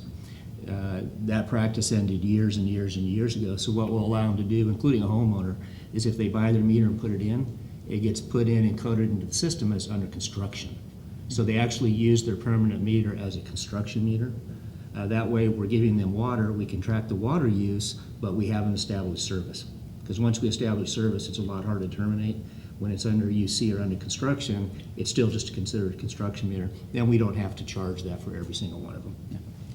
Only the temporary, we didn't put the word temporary in here, but really the word temporary should be in here, temporary construction meter. And installation is similar. I think General Manager Lamb already addressed that, the installation. So really, we charge $1,250. 1,100 of it is a deposit that's returned. 150 is for us to go out and hook it up. Quite often, we might have a contractor that wants to relocate it. We'll go out and relocate it for a $150 charge. And the water meter test does not happen very frequently. It's probably hasn't happened once in 10 years, where we have a customer that questions the accuracy of a meter, and we don't have. We have a test bench here, but it's not calibrated. It's not cost effective to calibrate, to keep our test bench calibrated. So we pull the meter and send it out to be tested. So we charge $100 basically, it's just for the trip charge to get the meter, and then we just pass on the cost to whatever it would be to get that meter tested. 1 day permit is if contractor just wants to use water for 1 day and it's not practical to go through the deposit process to hook up a temporary construction meter, they're allowed to use water up to 10,000 gallons for a day, and we just charge them a one-time fee. That's $65 a day. Not happening much now, but when construction was common, it was very frequent actually when we were building. Any other general questions for Tom? And in anticipation, do we have items that we want to pull from this ordinance that we want to discuss individually? There's one item I'd like to discuss individually. Anybody else have an item they may want to discuss? Then why don't we do this, Director Martin? Why don't we approve the ordinance without that, and then we can take that one separately? If you could, if you wouldn't mind, just get a motion in a second, and as part of the discussion, if Director Martin wants to remove something, if you get an amended motion, then you can just vote on that. Perfect. All right. Entertain a motion to approve the ordinance for regulation and miscellaneous fees for water and wastewater ordinance. So, Have a- And a second? And discussion item, sir. discussion. The new customer sign-up fee, I don't even know if it's legal to do this. I really have a problem with, in order to have the privilege of working with Vallecitos, where you pay us $10 to walk in the door. My question is, and I don't really, the legal side of it, is can you offer that? It's not much, but it's something to incentivize. However, if you electronically pay us, we waive that. Yeah, I think I don't certainly. think there's anything wrong with that. Just a thought to try to, We were- more people paying electronic, it's $10. It's We were, nothing. we were considering the same thing. If you sign up, we'll give you $5 off the service. Yeah, no, I think this is a much better idea. So I would ask the board to consider that as an alternative. Mhm. We can just add that verbiage and pass the $10. However, if it's new sign up and you do it Is electronically, it we you waive it. jingle belling? It's not ringing. No, it's not. Is that your vibrator? I'll start moving, then the vibrator's on. If- We can use that if- administratively. If the board supports that, if they would support an amended Yeah. motion supporting that, get a second and And vote the on it. motion maker, yeah, to amend it in a second. So then we have a motion and an amendment There's a roll call. as a roll call vote. Diane? Director Evans? Yes. Director Martin? Yes. Director Poe? Yes. Director Blanford? Yes. Well, very good. Thank you very much. We'll take care of that, thank you. Thank you. All right, moving on. 2.3. This item before the board, this was requested as indicated under the recommendations placed on the agenda at the request of President Vance. You have before you a copy of resolution number 1343, which was adopted by the board back in 2010. The district historically, prior to 2010, based upon some, not only past practice, but the Subdivision Map Act, used to require that a commitment of service be made before a map was required. Back in that era, which essentially said you have to pay all fees at the time of recordation of the map or signing of the plans. Because that was the commitment that all the agencies took. When they saw that we signed the plans, that was a commitment that service was made available to it. And keep in mind, we serve 5 jurisdictions, so we had 5 different groups that were always looking to us in a different format. In 2010, this was brought up as a way to minimize the upfront cost. Developers don't walk in and build 25 units or 50 units anymore at a time when they pull their building permits. They're building 3, 4, 5, 7 units at a time in a map. So the policy was revised to where they would pay their fees upon pulling the first building permit for that phase. So if they pulled building permits for 5 phases on a map, they would pay their 5 at that point. If they did something like Palomar Station next door, we have no way to know what's going to happen when they would get occupancy. So when they pulled the building permits for that component, they had to pay all within that building plus the water meter, because we never know how many building units are going to get. We can't track on site. So those were the accommodations that were made. That was adopted by the board back in 2010, and that is the current policy that we go under. And as I was the one that brought this up to review, my premise here is, again, to be fair and equitable. And having done some research on this, and I do understand, because we've had this discussion ongoing, this is something that just didn't pop up here today, as to how to ensure that the water district's going to get their money, and also how to and be fair and equitable to the people out there that are paying the fees. My research has indicated that the banking industry has a set-aside letter which, based on a loan or based on a group or an individual, whatever financial vehicle is being used, can be identified to a group, an owner, a district, that money is that identified individual group or district. It is set aside, and regardless of what happens with the development or the project, whether, and if it's finished, fine. If it's continued, fine. If it's actually goes bankrupt, That money is set there for that individual group or district, and it's their money. My personal feeling is that taking the money at the building permit phase when projects that we're seeing of magnitude are 12, 14, 18 months long, and there is really no service being given, I think that's not a fair and equitable situation. So, that's my preamble.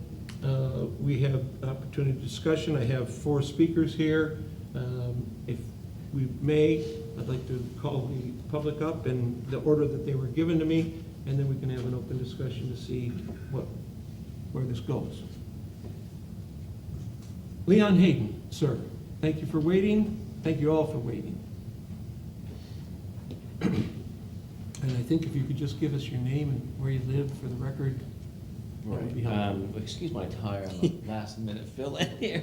He lives in San Hey, Luis. no, he's got a Boys and Girls Club shirt on. You can Yeah, well, do they're that for there. you. I'd love to Hoorah. participate. My name is Leon Hayden. I work for San Leo Hills Development Company, headquartered in Carlsbad, and as all of you know, the project located in San Marcos.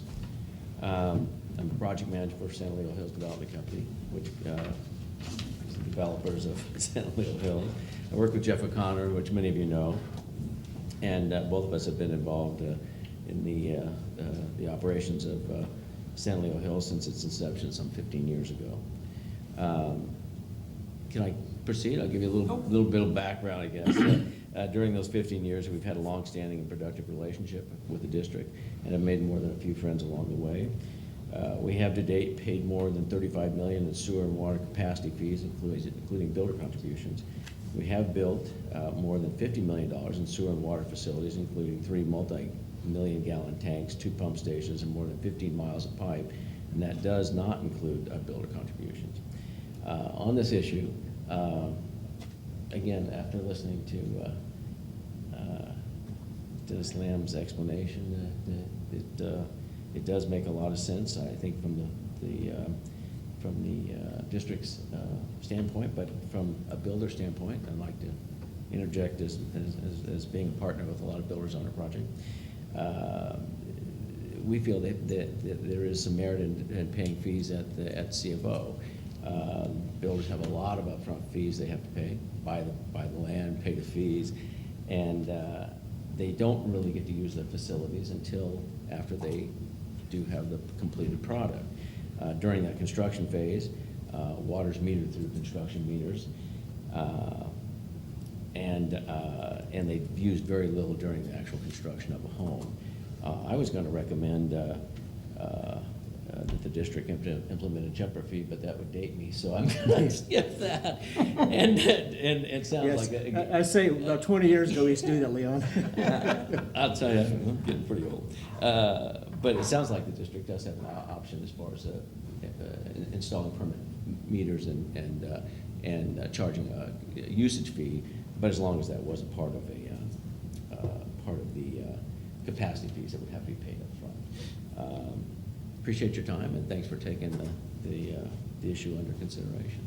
Thank you very much. Any questions to the speaker? No. Next, Jim Simmons. You got BIA going in front of me. Oh, very good, yes. Mike Sweeney, sorry. Oh, I think we're getting on. Oh, good. You're old school, no PowerPoint? No PowerPoint. Good afternoon, actually, good evening, Mr. Chairman, members of the board. You're still manager, afternoon. staff. I wanted to kind of lay out a case for how we view this policy. First and foremost is there was a law passed in the 80s called the Mitigation Fee Act. It's AB 1600. The legislative intent of that was for developers that when they pay their impact fees to pay them as close to the actual impact taking place. In this case, it's the person living in the house, drinking the water, bathing, flushing the toilet. So why does the industry feel we need to ask you to consider deferring fees until a later date? And let me explain. First off, permits today are less than half of what they were a few years ago during the height of building, and it's less than half of what it would take to just maintain normal growth rates, basically providing enough units based on population growth. Second, development is basically almost always done on borrowed money. So developers borrow the money to pay you in advance and pay interest on that money during construction. Your current system is in effect a prepayment system because you're prepaying for an impact that won't take place for a designated period of time. Other cities and jurisdictions in California do this. I'll give you, at the end of my presentation, a list of over 150 cities and jurisdictions in California that have a fee deferral program. Recently, local jurisdictions in our county have readopted, sometimes for the third time, a fee deferral program. Many of them, when we asked them to set it up, they set it up for a 2-year period with a review period at the end of that to see if it worked, and if it did, they could adopt it, or it would go back to the way it was. City of San Diego, the County of San Diego, the least business-friendly jurisdiction in our region, Chula Vista and Santee have all extended their fee deferral programs because, quite frankly, it works well. And then I'd like to give you an analogy. Before I took this position at BIA, I was a general contractor. I remodeled people's houses. Would you hire me to come in and remodel your kitchen, pay me in advance for the job, and wait 6 months for me to start the work? I would think not. So let's look at what is the cost to a single-family home built by a developer. Typically, developers are paying anywhere between 9 and 15% interest on construction loans. Your combined water and sewer charges, based on our fee survey, which you provided the information to us a year ago, and you are currently updating, is $19,470 per unit. At a 12% simple interest, that comes to $2,336 of interest for a year. It takes about 6 months to build a house. Therefore, it comes to $1,168.20 added interest cost on that particular home. Now keep in mind, we pay that, but we add that to the cost of our product. Typically, when you buy a house and you finance it over 30 years, you pay 3 times what you paid for the amount of money you borrowed. So therefore, over 30 years, that $1,100 the homeowner pays $3,500 so that you could have that money before we start construction. So what is it we're asking for? We would like you to defer the fees until final inspection. This is before certificate of occupancy, which is the earliest anybody could actually move into the house. Now, your staff may argue that, well, somebody could escape paying fees. We don't think that that is really a valid argument, and for a couple of reasons. This assumes that your prepayment policy that you have now is the only way to overcome somebody not paying a fee. It also basically says that if you don't have a prepayment policy, that that your staff doesn't feel comfortable that they can collect fees on time. I don't believe that's true. You have an excellent staff. It'll cost the district money. It won't. You take that money that, let's say, somebody's paying 12% on and put it in your investment portfolio, and I believe you get 0.5%, maybe 1%. So it's really a misallocation of capital. Why would somebody borrow money at 12 so that you could sit on it for 0.5%? And another argument may be that we need the fees for the ongoing projects. But we were here before you a year ago talking about your capital improvement plans and your studies, and you actually go into the marketplace and borrow money, because when you do your CIP, we talked about the interest rates. So you borrow the money to do these projects, but developer impact fees do go to pay for them over time. So let's talk about how we protect the district. Chairman Hernandez talked about a set-aside letter. That's where the construction lender basically would hand the district a letter that says, we're going to hold a certain amount of money aside. Developer can't spend it. It's only going to be used to pay your fees. Or, and I will give you documentation for that at the close here, you file a lien agreement with the developer on each property. Santee does this, the City of San Diego does this. How does that protect you? Before that escrow can close, the title insurer has to make sure that all the liens are satisfied. If for some reason that doesn't happen, who's on the hook? The title insurer makes you whole. You're covered 6 ways from Sunday. I want to leave you with a couple of visuals. I'll provide you a staff report from the City of San Diego. This basically gives you an evaluation when they first reauthorized the program in 2011. The number of satisfied deferrals, outstanding deferrals, it shows you basically how long does it take. How long does it take? Anywhere between 9 and 4 months over here for facility benefits, developer impact fees. Basically, it's 6 months at the outset a year. If you read the report, you'll see there was one project in southeast San Diego that it was at 20 months, and that's obviously some sort of a problem happened. But there again, there was no impact because the project, people weren't living there. This shows you how it worked citywide, the number of communities participating in San Diego, the ones that are doing it, the actual permits issued, and then the fee deferrals entered into. Keep in mind, not every developer is going to take advantage of this process. So if you notice here, it's not quite half. There again, if a developer decides to defer fees and in between while he's building, you have a fee increase, guess what? They're paying the higher fee. That's a risk that they're willing to take. And then last but not least, this kind of shows you by revenue. Here's the fee revenue, dollar value of fee deferrals. Again, it's not all the projects taking advantage of it. So we've had a number of jurisdictions locally that have tried this. It's continued to work. It works well for us because I think all of us have a responsibility where possible that if we can do policy changes that make it more efficient to build homes and reduce the costs, we all benefit. Because remember, we only front the impact fees. The home buyers actually pay for them. So, Mr. Chairman, with that, I want to give you a package of information you can share with your staff. If you need more copies, just have them contact me. There's a white paper on fee deferrals that we wrote.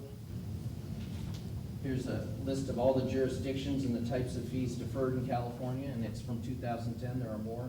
The county's fee deferral ordinance. Carlsbad recently adopted it. This is their process that they go through. Both Santee and City of San Diego's lien agreements and releases. And then this is the staff report from the City of San Diego. I'll answer any questions if you have them at this time. Any questions? Yes, sir. How are you? Good to see you. And do you have any special districts that have done this? Off the top of my head, no, but I haven't memorized the 150. Okay. No, It's a very common question. Most cities will ask when we go in, who else is doing this? Because it's like nobody wants to be the first. But there are some water districts that do this. And if I might on that note, when we looked at this probably a year ago, yes, correctly, we discussed this, and that was part of the impetus that we moved forward with the policy that we now have.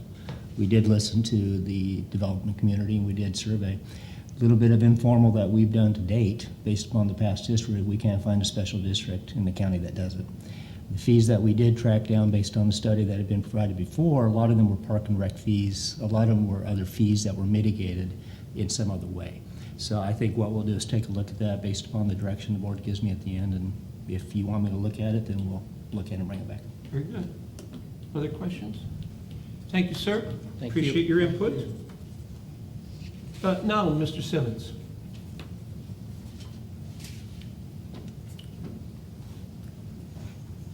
Mr. President, directors, my name is Jim Simmons, 160 Industrial Street, Suite 200, San Marcos. I represent 17 builders, developers that are doing business with your district, including myself. And we all have this same problem, and it isn't just you. It's all the fees that we have to pay as we go through the process. We're working with the city of San Marcos to try to come up with the same kind of a process with them. And it is a significant amount of money. I have an 80-unit project that I'm hoping to be able to build this year, and the water fees are about $1 million. Well, if I have to borrow that in my front end, and it takes me a year and a half to get to my occupancy, or a year to get to my occupancy, then I'm going to be paying, $80,000 on top of that for interest that I have to distribute out, and it's more money out of my pocket, it's more money out of the people that have to buy the homes that I'm trying to build. It gets to be really big when we have a lot of units. It's really a tremendous amount of money. And I think there are mechanisms that can protect the district. And I know that one of the things that bothers agencies and cities is if you get yourself in a situation where you have mom and the kids standing in the street waiting to get in the house, and the meter's not on, and they can't get in the house, they all come storming down to see him at 11 o'clock at night and say, why would you turn on my water meter? Well, your fees aren't paid. that doesn't turn out to be a developer's problem. It turns out to be his problem and then yours. So there are some mechanisms that can avoid that, and I think the city of San Marcos put some things into effect because of a similar incident that happened to them a few years ago. And there are ways to take care of that. I think the set-aside letter is one, letter of credit, where the loan isn't drawn upon until you draw it. And if it's C of O or final inspection, it's before, you have an arrangement with the city that says it's going to be a building permit. So before the city can issue a building permit, we have to demonstrate that the fees are paid.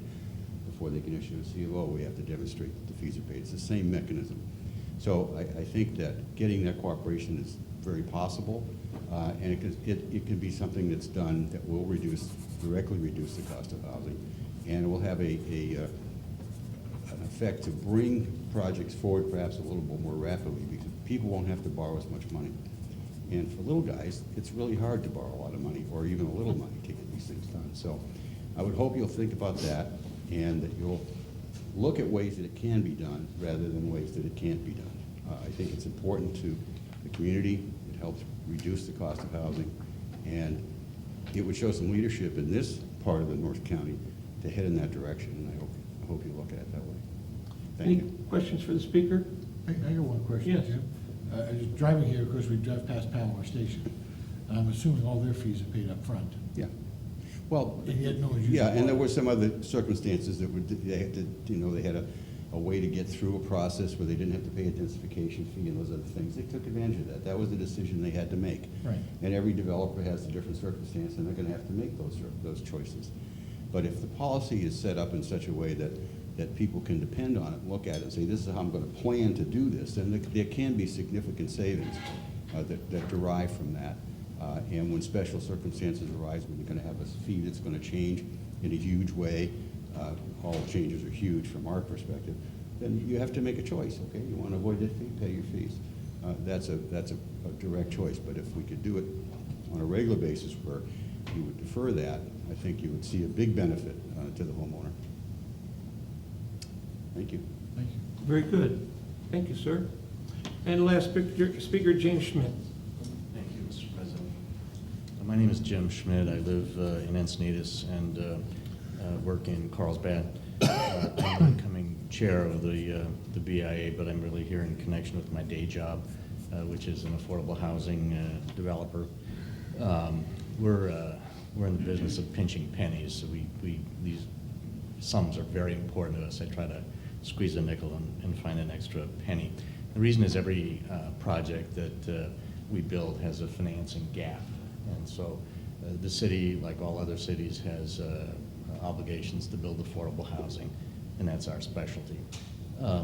Paying fees at the C of O versus the building permit is worth about $1,000 a unit to us. That may not sound like so much, but we typically do 100 units at a time, so that would equate to $100,000. And when we do build a project, we typically have what's called a financing gap. In other words, the difference between what we can borrow and raise as equity, and that gap is usually $30,000 to $40,000 per unit. So in a 100-unit project, if we're able to defer fees, we could build 3 extra units.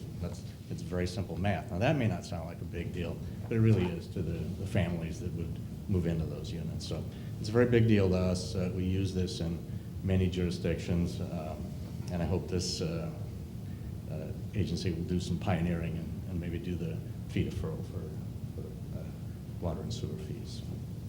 Any questions? Any questions? Thank you. Thank you.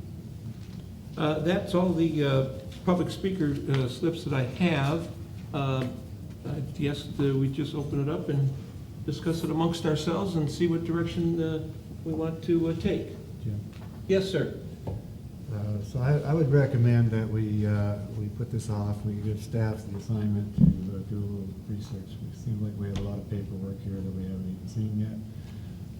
And we defer it to another board meeting when we have full staff, full board. Yes, okay, there's a discussion. It was just a recommendation, James? Yeah, the recommendation is to have staff bring us back all the information and to talk about it at another board meeting. Well, we're going to talk about the next board meeting because there's a conflict of dates with board members not being here, and wanting to personally vet this thing to the nth degree so that everybody gets, so again, it's a fair and equitable position. I'd like to see this move to a board meeting after next, whenever the heck that is. Give staff more time and get more information available to everyone, so that. Jeff? Yes?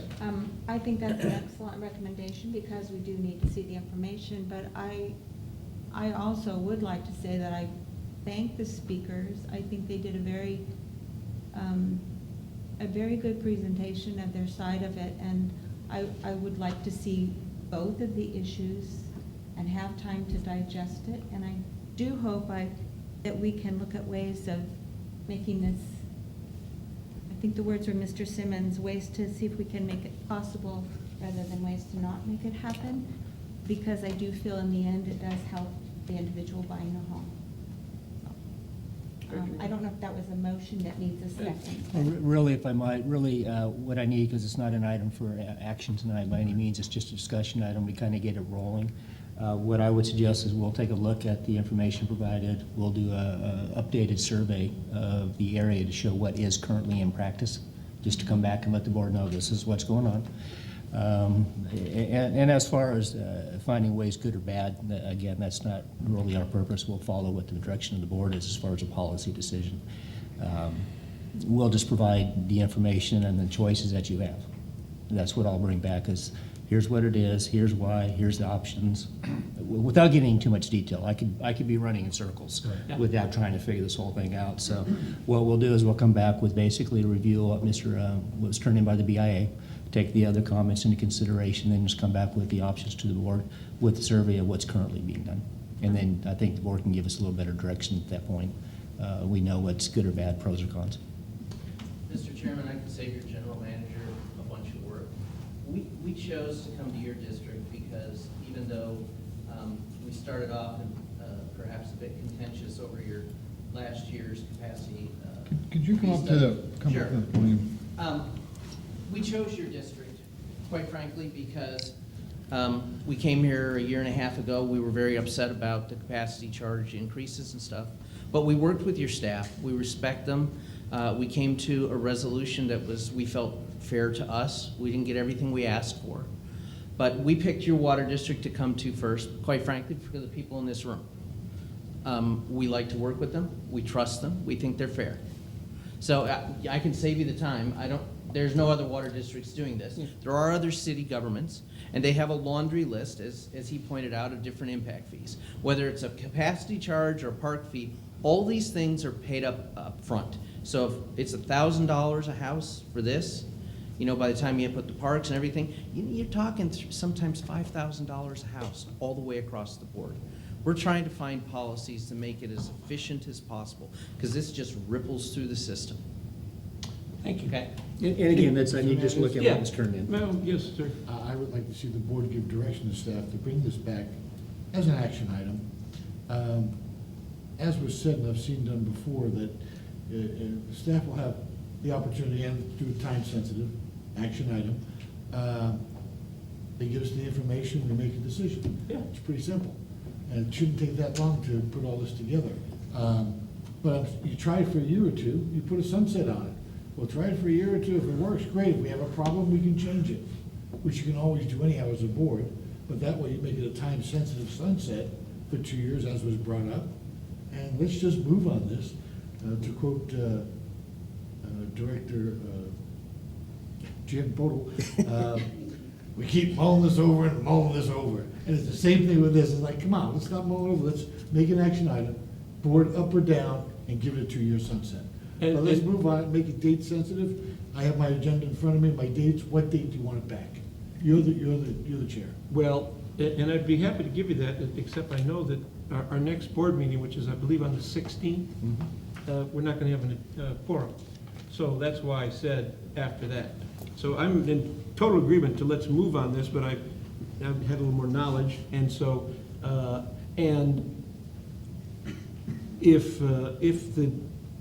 the date is such that it's the 23rd, well, that we still might not have a quorum, because or we may have a quorum, but I'd like to be there because I'm the one who brought this spaghetti making opportunity, sausage making opportunity to the board. So the first meeting in November would be what date, Dennis?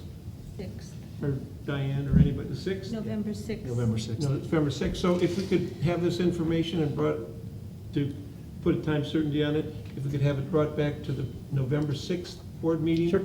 then we'd have an opportunity for an action item at that time. Yes, ma'am?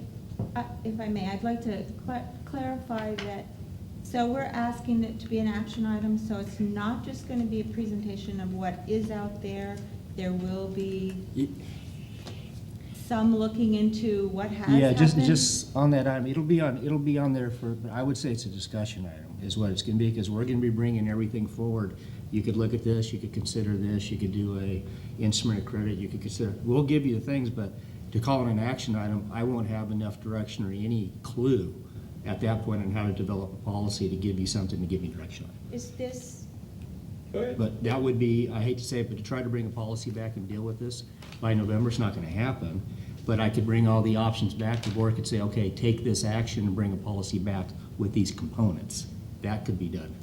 now, is this a case where we could schedule the special board meeting, workshop, committee before then?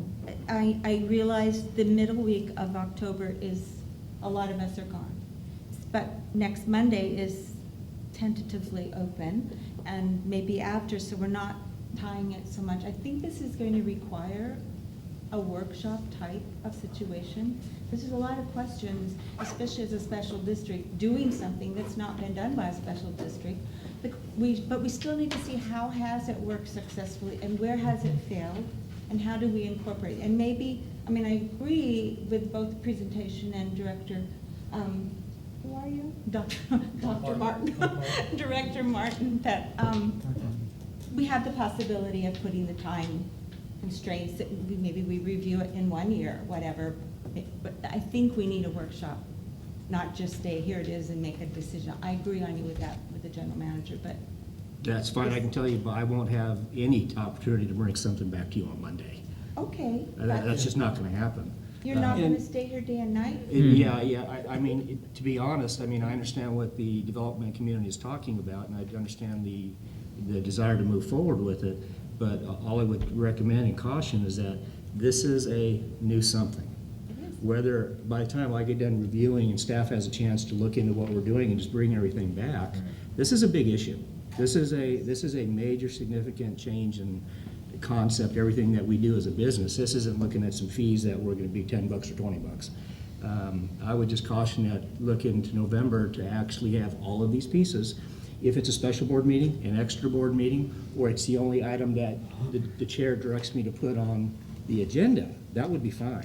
We can accommodate that to allow for a 1 or 2 hour discussion, but you need to give us a little time to pull all this stuff and bring it forward. But being appreciate selfish, I'm gonna be gone until, at the minimum, the 20, I'll be, jet lag and all that silly hocus pocus, until the 24th. So, waiting another, I mean, quite frankly, I've been talking about this for at least a year, so waiting another 2 weeks is not gonna break anybody's back, and I really do want to have a good discussion on this. So if we want to have a special meeting at the end of November or October, fine. Or if we want to just set a meeting with a limited agenda on the 6th, I don't know what else is pending out there coming up, but we should. There'll be 2 additional ordinances that are, 3 additional ordinances spinning out of the cost of service study. Again, if you want to have a special board meeting or an extra board meeting to discuss this, consider it the 4th. Okay. The what date? November 4th. November 4th, it's a Monday. It's a Monday. We'll just call for a board meeting. Yeah. That'll give us a month to basically pull all this together and bring Mhm. enough back that you guys, Yeah. as a board, can say yes, no, what's the risk, what's the pros and cons, Yeah. what it may be. Okay. Thank That- you. I feel it's a very important issue, and I Yeah, don't no, no, mind. it Staff is. needs to do what they need to do to gather the information. I We agree need with the that. opportunity to look at this. Okay, very good. Why would you have it, why wouldn't you just have a regular board meeting? I think the comment was, I'm gonna have probably 5 items on the agenda on the regular 6th Yeah. already, so this might be a couple-hour discussion, so just Yeah. have an extra board meeting on the 4th. Okay. All right, then, Does yes. that mean that you would anticipate that the board meeting on the 4th is going to take care of this item, there'll be a lot to go through on this item, and that it would be available potentially by the 20th for action? I won't be here on the 20th. 20th of Oh, no. November? November. I have no idea. The board could, after they look at this, the board could say, no, we're not gonna do this. We won't know. You won't know until I come back to you on the 4th and you guys work through everybody. Okay. but Yeah. On the 4th, If it happens, the Decision board could be says, we made. like this, bring a policy, I'll do it as quickly as I can get a policy together. okay. All right, all right, well, then I that. guess my question is that long enough time between the 4th and the 20th for you to put together a policy of what the board direction is? Possibly. We'll do our best. Okay. All right, well, then that's the recommendation. We'll move this to the 4th of November for a special board meeting, and we'll continue to take up the charge at that time. Okay. Now, Very- I have a quick Yes, question. Are we yes. going to need any of these speakers? It's gonna be a public meeting, It's an open meeting. But here's my question is, we discussed it tonight, we're discussing it again that night with more information from our staff. But our staff might come up with some questions that are important to have a speaker here to give another side of. I like having 2 people in the same room when you're discussing something. I would rather than just one or the anticipate, other. if I was sitting out there, that I would definitely be there, because I was wanting to hear what's going on and agree or challenge what's going on. Yeah, so, very good. Thank you. All right, Thank you, Mr. Chairman, Board. yes. All right, moving on. Item number 24, monthly board meetings.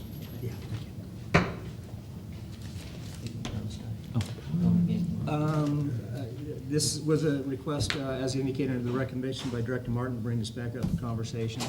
I've attached ordinance 178, which governs the current policy. You have speakers? Do have. No, we'll get there. With respect to the normal meetings, the direction I had last time, 2 meetings ago, excuse me, after discussion was if there's an item that needs an extra meeting, as similar we just did, the board can tell me to hold another meeting. Yeah, as we go through, again, as the policy says, the agenda is established by the chair and the general manager. So we try to spread things out so we don't have 12-hour board meetings. If there's something that's coming that is time sensitive, the direction was either call for a special, which is a 24-hour notice. Again, special, there needs to be a reason for it to be special. If it's just that we have more items that need to be discussed, hence the one we just added, all the board has to do is direct me to add an additional board meeting. Very good. Yes? Would you explain to me one more time what the difference is between a special, non-emergency board meeting or another board meeting or the committee of the whole? I'm confused on, it's, Want me to take a it's so shot at it? totally Okay. semantics, I'm sure. Under the Brown Act, the board adopts passes a resolution and sets forth the regular meetings of the board in that resolution. In our case, the regular meetings are on the first Monday and the third Wednesday of each month. And if it's on a holiday, The first and third. I'm sorry, first and third Wednesday. Wednesday. I got too many meetings going on in my head. But, so basically, if it's on, and that, if it turns out that's a holiday, then it goes to the next day. And we have a resolution to that effect, okay?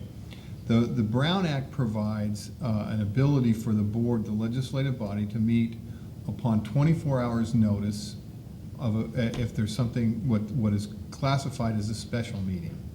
So you only need to give 24 hours notice and a posted agenda 24 hours in advance of a special meeting. And it's in the nature of, the point is, it is a special meeting as opposed to a regular meeting that everybody knows about in the community that happens on the first and third Wednesday of every month, okay?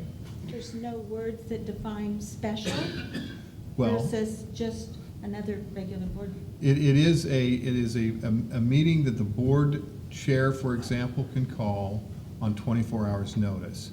And it's typically a meeting that is done because there's more of an urgency for the board to meet and take action.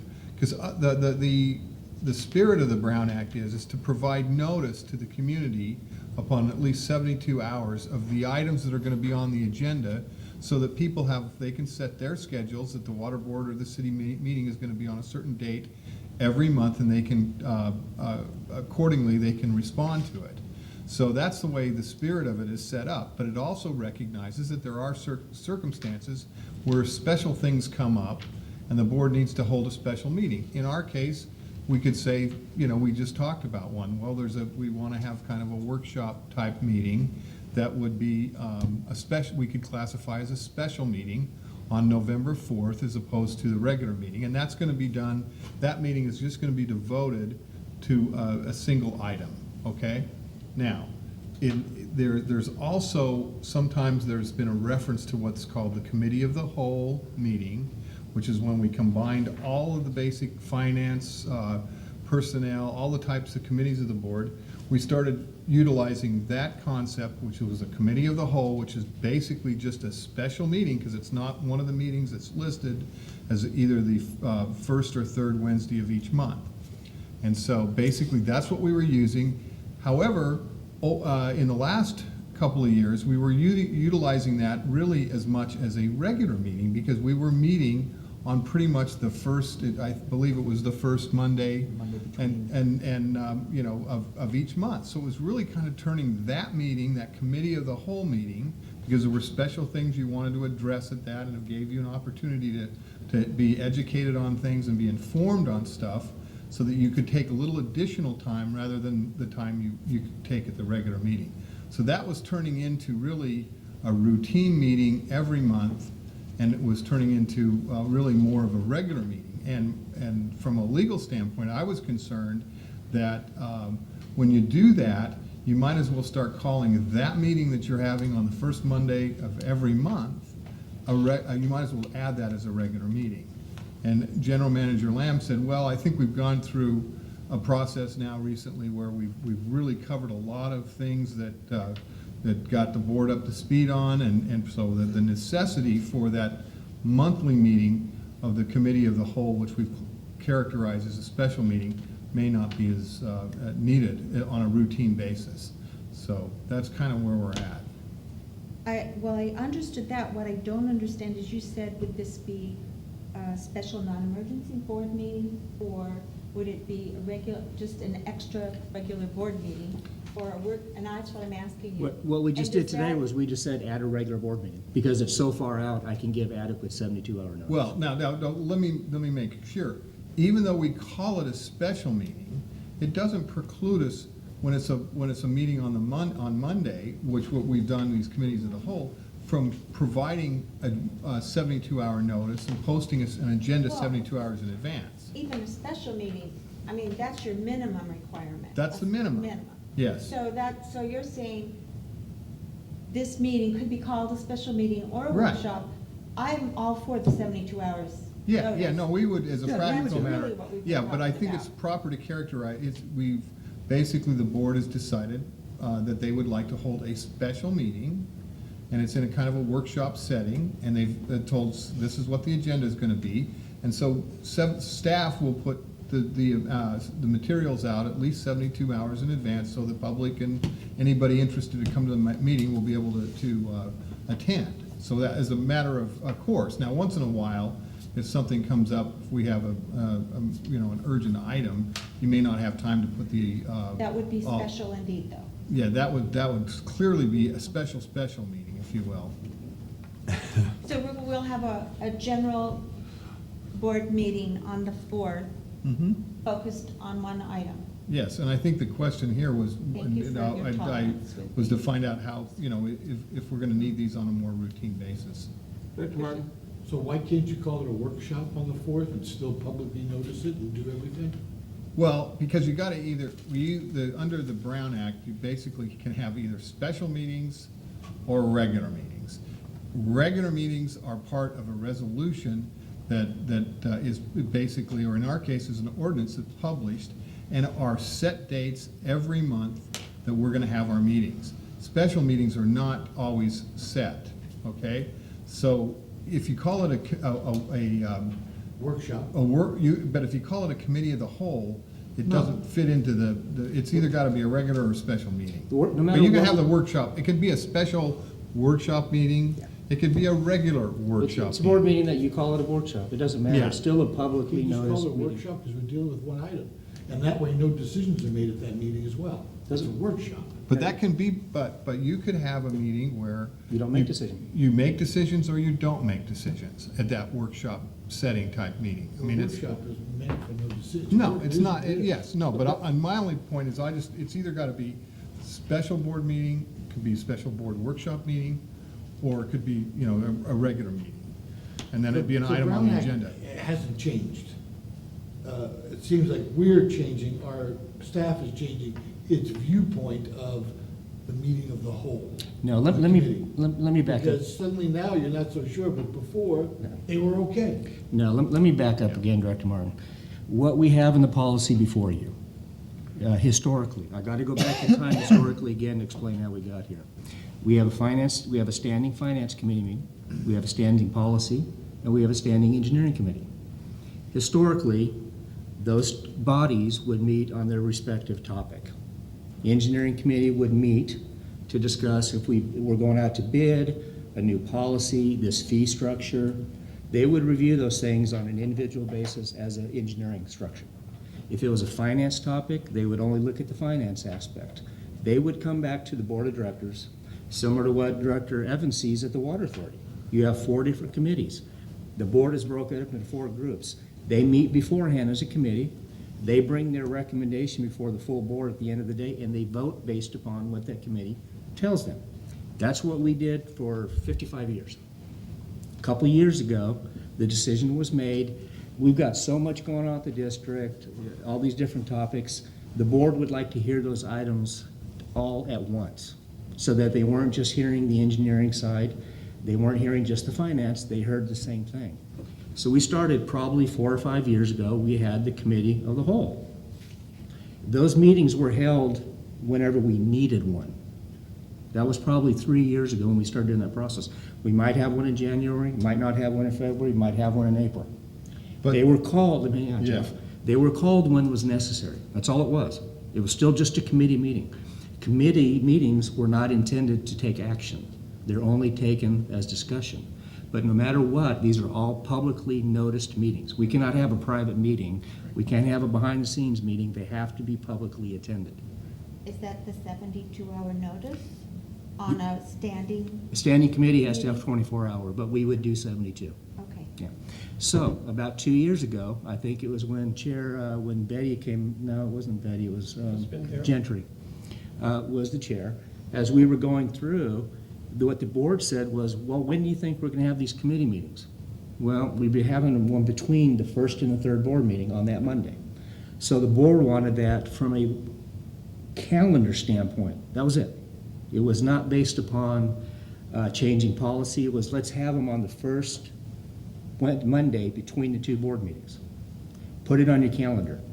That's really what it came down to. As we started going through the month, if we had topics that were for discussion purposes, because again, they were not action, it could have been the discussion of all these fees like we've done the cost of service studies. No action was ever taken until we brought forward to the board an actual resolution.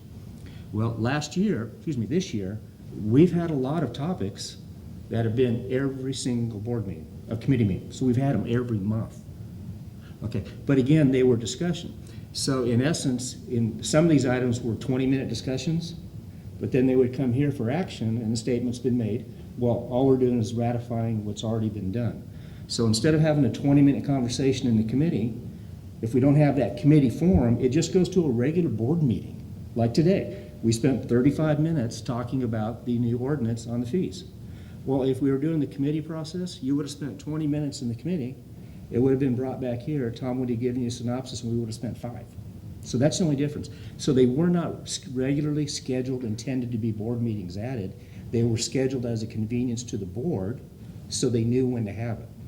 But to comply with the Brown Act. But that's where Jeff we said- had to call them special committee meetings of the whole, because you can't, you either have a special meeting and I understand how it's So it's confusing, been but a he's process explained it. more than anything else. So where we're Yeah. at, what I thought the direction was from the last board meeting was, if we need special, regular, whatever the case may be, if the board says there's a topic like this one, tonight you gave me direction to have another board meeting.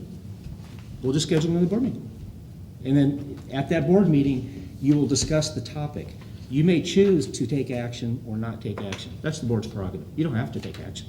You could say, you know what, bring this back next time and we'll talk about it again. Yes, sir. We're If continuing. I'm wrong, but if you called it a workshop, then you couldn't take action. Oh, no, it's a special board meeting. It's a special board meeting. You can take action, sir. It's just that, as he explained it, it was kind of in the context of, I hey, guess this is what I'm we're hearing doing. Director Martin Yeah. said, can the district have a workshop meeting where the public's invited, the board's invited, and no action takes? Yes, and that's what we've Absolutely. done. That's what we've been doing. But you Yes. don't have, but we can't continue to have the committee of the whole as an ongoing meeting. If No, you- no, no, no. Yeah, I understand that. I But you can understand have a that. board meeting like today, this issue that's before you on the Yeah, capacity great fees. example. You discussed it. Right. You gave me direction. So now I know what to bring back to the board. You didn't take any action. You just discussed it. I have a question. Okay. Jim, I think I'd like to hear from Jim before I make. Oh, I'm sorry. I didn't. Oh, well, so what, I'm trying to figure out why. Why would you want to designate before you have a meeting that you're not going to take action in that meeting? So, in other words, the full board is there. The full board has done all the compliance issues as far as notification beforehand. So why have a meeting where we're all there discussing, and granted, it's a single topic, and I don't care what you want to call it, but why would you want to limit yourself beforehand and say we can't make a decision or we won't make a decision? Why not have that prerogative if you wanted to? Because it's a full board meeting. And I would like to flip that, because there have been some of the committees at the whole where I think we were all ready to take an action, but it was agreed it would go to the board meeting. Yeah, that could and still like happen that. too. My only question in all this is, I think we've taken a couple of different things. One was about scheduling them consistently, which therefore looks like we may be fudging on the Brown Act. Yes. The other thing was, the reason those came up on Monday was the board felt it would be convenient to know, if they had those meetings, that would be the day they could, in their heads, sort of blank off. My thought is, I think it's nice if we have the option to make a decision and they're all board meetings. But I also think if it's a serious discussion, that we shouldn't be forced to make a decision just because it's a board meeting, which we don't have to do. But is there some way for us to maintain the calendar holding? What I would like us to say is our regular meetings are still the first and third Wednesday. But as a board, we are aware, if we need to have an additional board meeting, that it would be held on that first Monday at the 4 o'clock. And maybe we'll do 7 in a row, and then maybe we'll do 7 months we don't do it. Yeah, I think what, because fundamentally here, it's important for you to make informed decisions, okay? That's the basic rule here. And if that takes a committee of the whole where you just discuss a topic and not take action, or you discuss the topic and then decide to take some action, however, that's your prerogative, okay?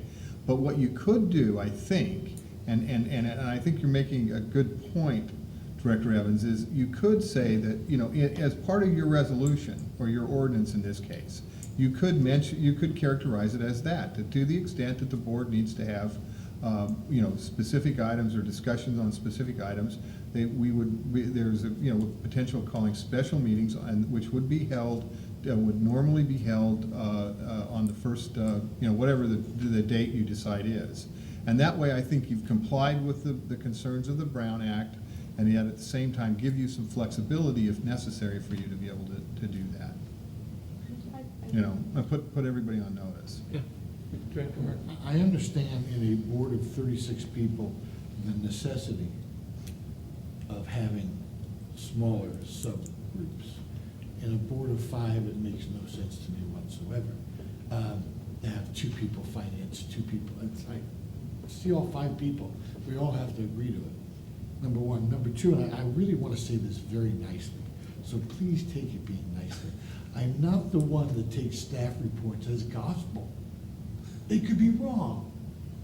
And when I get a staff report, I like to go out, you get information from other people, you hear things, rather than just making a split decision. Tonight, I heard from 3 members of the public on a special interest item that brought things to mind which I had not thought about before. It's like, well, that's interesting. There were some things they said that I personally want to check out. No matter what staff says, and staff might be 100% right, I don't know. But that's my job to make a decision based upon information that I'm given. So that takes some time. That's why I like the workshop process. You get the information without having or being forced to by someone saying, call for the vote. Make a decision that you're uncomfortable with and not getting enough of your own information. That's why I like it. This is a big issue coming up. It hasn't been done before by special districts. A couple of cities may or may not have done it, may or may not work for them. But I want to find that out myself. I appreciate staff's report. I can almost tell you what it's going to say today, but I appreciate that. But I feel that's my job as a representative of the people to do as much possible fact-finding as an outside person. Well, then, let me ask my question.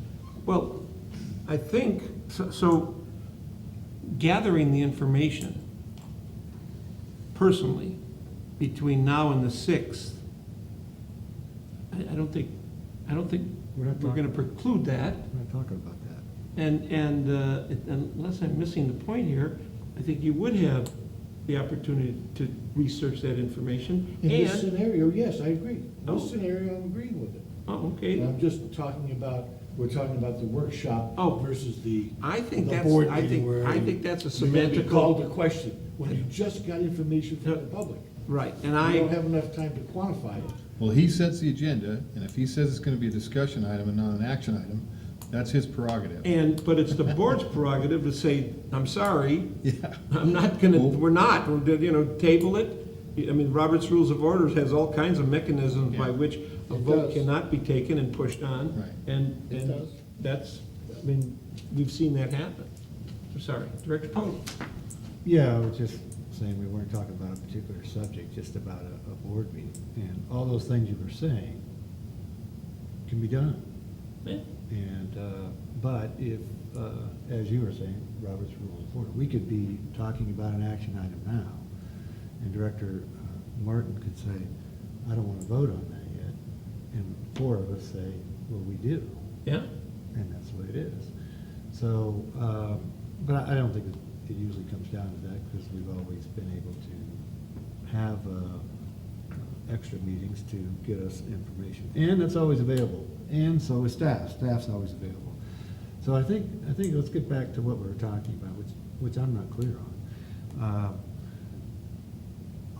Do we want to calendar a meeting, an extra meeting a month, and then staff has the prerogative, or we have the prerogative, of whether or not we need it? Is that what we're talking about? I think so, and I think that. I think that's what. And I think that's, If we need it, we call for it. exactly, at least then, we don't have to worry about, well, should we do it on the 30th, as I was suggesting, or do it on the 6th? We already have a date. It's the first Monday after the board meeting, and at the end of the agenda, we can, do we need one, don't we need one, and move from there. And I think that will accommodate everything we need. What the school district does is during their budget cycles, Yeah. that's when they need the extra time. They usually calendar, they call it a special board meeting, Right. and they'll put it in everybody's calendar. They may cancel that, And we've done that as well. depending on what goes on, but everybody knows ahead of everybody who has to plan, and then they do the usual stuff. So I'm assuming it's gonna be something of that nature. Yes. I was gonna say it's exactly what the water authority does. They have set certain Thursdays aside for special committees. The committees that need it are scheduled. If there's none, they cancel it. If something changes, we just had the BC Right. change, and so they canceled the meeting that was coming up because it was no longer needed. I feel like The only difference between that special meeting is we come to conclusion, but we present it at the board. But I mean, I don't feel any pressure to make a decision. And I do feel that if someone is on the board is uncomfortable, they should be able to voice it, and we should be able to come to a way of accommodating that. So Very good. if that's the proposal, I would like to, whatever Jim said. Say it No. again, please, Director Poto. Well, what I was suggesting is that we set up a calendar with a particular date in mind as a special board meeting, or however you want to term it. I don't care what you want. It's been the Monday in between the first and third Wednesdays. So we start, everybody puts that on the calendar, and then, it may not happen, because like we were saying right now, because of topics and because of people's schedules, we're saying, well, we can't do anything this month. Okay. That's all good too. But at least it's on a calendar where everybody has that reservation on their iPad. Very good. Perfect, so what I'm asking, what I asked from the last meeting is that we bring, which Dennis supplies with ordinance number 178, specifically pertaining to special meetings and committee of the whole, that we change all of that. There's no longer a committee of the whole. And then my question to this board was, do we really need subcommittees, and what are they used Yeah. for? I haven't seen one of those. If we're gonna all be invited, then we don't need subcommittees, in my mind. I'm not sure that particular subject is what we were talking about today. Specifically what we were talking about, why he brought it back, and it's in the minutes of the meeting. Exactly, and Specific. Director Martin has brought this before, and I think that's the items that he wanted to talk to this issue about. So we kind of diverged to, when this special meeting was going to take place, but we have yet to really give Director Martin an opportunity to speak to the item that he brought. I understand that. Very good. What I'm trying to say is, the way this was presented and the way I read it, I did not assume it was going to be a restructuring the ordinance. I agree that we need to look at what the ordinance says. I'm not even sure that just the special committees or the standing committees are the only portion of that ordinance that needs to be looked at. I'm just saying, today I thought was a recommendation addressing the meetings. And if we're going to be rewriting the ordinance, I feel like that should be put on another agenda, so I look at the whole ordinance and make sure, I didn't look at it in the sense of saying, we're gonna change it. I don't know if I'm out of, it just. Well, I know where he's going. I understand what you're saying, I but agree that was with what you're specifically what I trying asked for. Yeah. I said we should have these committees, or we should axe them, I think is how I'm phrased in the minutes of the meeting. And that's when the general manager came back and said, we will have it at our next meeting. So that's what this is brought here by me. I'm nobody, anybody else. Right. But that's why I brought it on here. And so, Was to say, what are we doing? exactly, and now, this is your item. What would you like to discuss about this item? Well, I'd like to discuss about the item, and in reading 178 thoroughly, there's probably other things on that, but the beginning of 178 should get rid of committee of the whole meetings. If it's a violation or potential violation of a Brown Act, it shouldn't even be here as part of an ordinance. And then if we're not going to, and I understand the reason for the meeting of the whole, it makes a whole lot of sense to have the 5 people together rather than having separate finance, and that's gonna be a drag on staff, and it's gonna be costly. So if you end up doing what Director Poto said tonight and putting it on there and taking it off, that works better than having these separate little subcommittees. Because everybody wants to be involved. I don't want to not be involved in finance. There's only 5 of us. When you have the San Diego County Water Authority, 36 members, you have to have subcommittees. There's only 5 of us. And we all represent the same people, the same constituency. So that's my thought. What's everybody else? Anything else? That's all I asked to be brought up on. Okay. Did you want this committee of the whole, what page is that on, sir? That's on page 52. 52? Where it talks about section 1.3, special meetings and committee of the whole. You may still have them. All it says, you may still choose to have just a committee of the whole. Well, All again, Jeff I- has said is when you're calendaring it every month, it's become a regular board meeting. The reason we kept the other standing committees, Director Martin, when we went to this process, there was concern by the board that if something happens on Thursday afternoon and I need to get some basic guidance from a committee, engineering, emergency, I can notify that instantly, 24 hours notice. I may not be able to get all 5 of you to get in or even get a quorum to where we would have the ability to at least get feedback from 2 board members. That was their place. That's why we left the standing committees, Don't you have just the- in case. Don't you have the right to do that just with the chair? But the odds of getting all 5 of you in an No, emergency of just with 24 the hours? chair. Can't you and just the chair, under those circumstances, make whatever decision is necessary? No. My understanding is you can do it by yourself. No. If you can't get a hold of anybody. No, I can work under an emergency if there's something that the policy allows me for emergency. But if there was some topic, I'm just putting back the words of what the board's concerns were. If something comes up that you do need an engineering committee, suddenly you have a standing committee. That was the only reason we kept it. If the board doesn't want to keep the committees anymore, tell me to take them off and I'll take them off. Well, you can always form a committee if you need one. And you can always take them off, so. You haven't used it in a couple of years. I mean, if you haven't used it, what's the point of keeping it? Director on? Martin, if I heard you correctly, the only thing that you're interested in seeing is potentially, and we have to do this in the proper course of events, is on section 1.3, item A, taking off the word committee of the whole, so that it reads, special non-emergency board meetings may be called by the board president or a majority of the board. That's what it used to say. Is that what you're Well, interested also, in in? section 1.3, it says committee of the whole. I think Yeah, that's all what I said. committee of the whole should be struck. That's what I just said. Take it off. And then if we want to change that section A, it would read, special non-emergency board meetings may be called by the president or a majority of the board. Is that what you're talking about? Haven't done? Section 1.3? I was talking about 1.3, the top line. 1.3, A, The whole meeting. A. Yeah, Just taking it down. That's what you're talking about. yeah. Okay. And I'm also, what I addressed in the last meeting was, and to be honest, I probably should know, but I don't know if I'm on a finance committee, a building committee, a latrine committee. I don't know, and I know you assigned me to them, but because it hasn't had to be used in 9 months, I assume it's not gonna have to be used.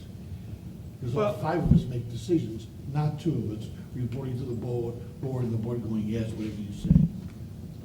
I don't have a knowledge because in 2 years we've Leave it not the same. had it, so I don't know, do we need it? Do we want it? Does it make any difference one way or the other? It's a policy decision. It's been there, it's there, if we want to take it off, fine, if we don't, I mean, that's a discussion we should have amongst ourselves as to what the need is. This is what we're having right now. This is the Okay. discussion we're having amongst ourselves. And I'm This not is where we sure- have to have it. So my question is, do you have standing committees just to say you have them, or do they do anything? If I may, I'm too new here to know the background, and I don't really want to take up time on the history. If we want to take section 1.3, and I believe this would be for you, Jeff, if we were to take section 1.3 and in the heading delete committee of the whole meetings and delete committee of the whole board meetings in the subparagraph A, would that in any way influence or inhibit our ability to call the meetings on the Monday? No, but what I would like to suggest is that we should make some reference in there to what you said and what Director Podol said about to the extent that the board finds it necessary, they may call a special meeting on the beginning of the second Monday of the month or whatever to address If items of, necessary. yeah, as necessary. But my real question right Yeah. now is, by deleting the 2 words Yeah. that Director Martin's uncomfortable with, does it change the essence of that? No. Okay. I would like to suggest that that be something we do. However, if you move further into this ordinance and you look at section 1.8, which is called standing advisory committees, at this point in time, for the benefit of this meeting, I would prefer that would be a, what do you call it? A deferred, forwarded yeah. item of Table. discussion, table, whatever. And maybe not even set the date at this time till just a future meeting. Because I do think there are reasons to have a standing advisory committee. And having that does not mean that anytime we get together, we have to have a committee of the whole. We can meet as a board Is that correct? Well, yes, and I think the issue is, the concern is look, we're not using standing committees. We haven't used standing committees for a couple of years. I do think you want to preserve the president's right to appoint an advisory committee. There may be something that comes up and arises that you may have a blue ribbon committee of members of the public, but 2 members of the board to look into a particular subject. And that's a prerogative I think is helpful for you to have, the president to have that ability to appoint that advisory committee. But I do understand Director Martin's point about the committee confusion is- with the committee meetings. Well, I do feel the standing advisory committee is sort of like, I have a fire extinguisher I've never used, but I'm Yeah. glad I have it. Yeah. So, that's how I feel about committees. I believe that item A is separate from item B, and item B is what you're talking about. You're talking about item B, and of course, he has the right to do that, and that's still there. That's not taken away. Right. By No. taking away A. That's right. We're not taking That's right. away I didn't say we were. Oh, It was up to me, we were, because there's 5 people that vote on it. The reference that you're talking about, removing the committee reference, that's the way it used to read. We added the committee of the whole into that verbiage when we started doing this, so all that does is literally put it back to what we used to do. That's Okay. the way it used to be read. Other items? Because then we can bundle this up and give some direction. No, Well, I'm not well versed on the other items as of yet, Okay, but I would be prepared to do that in the open, and I'd like to see it on a future agenda. all right. But I can talk with you and you alone about that.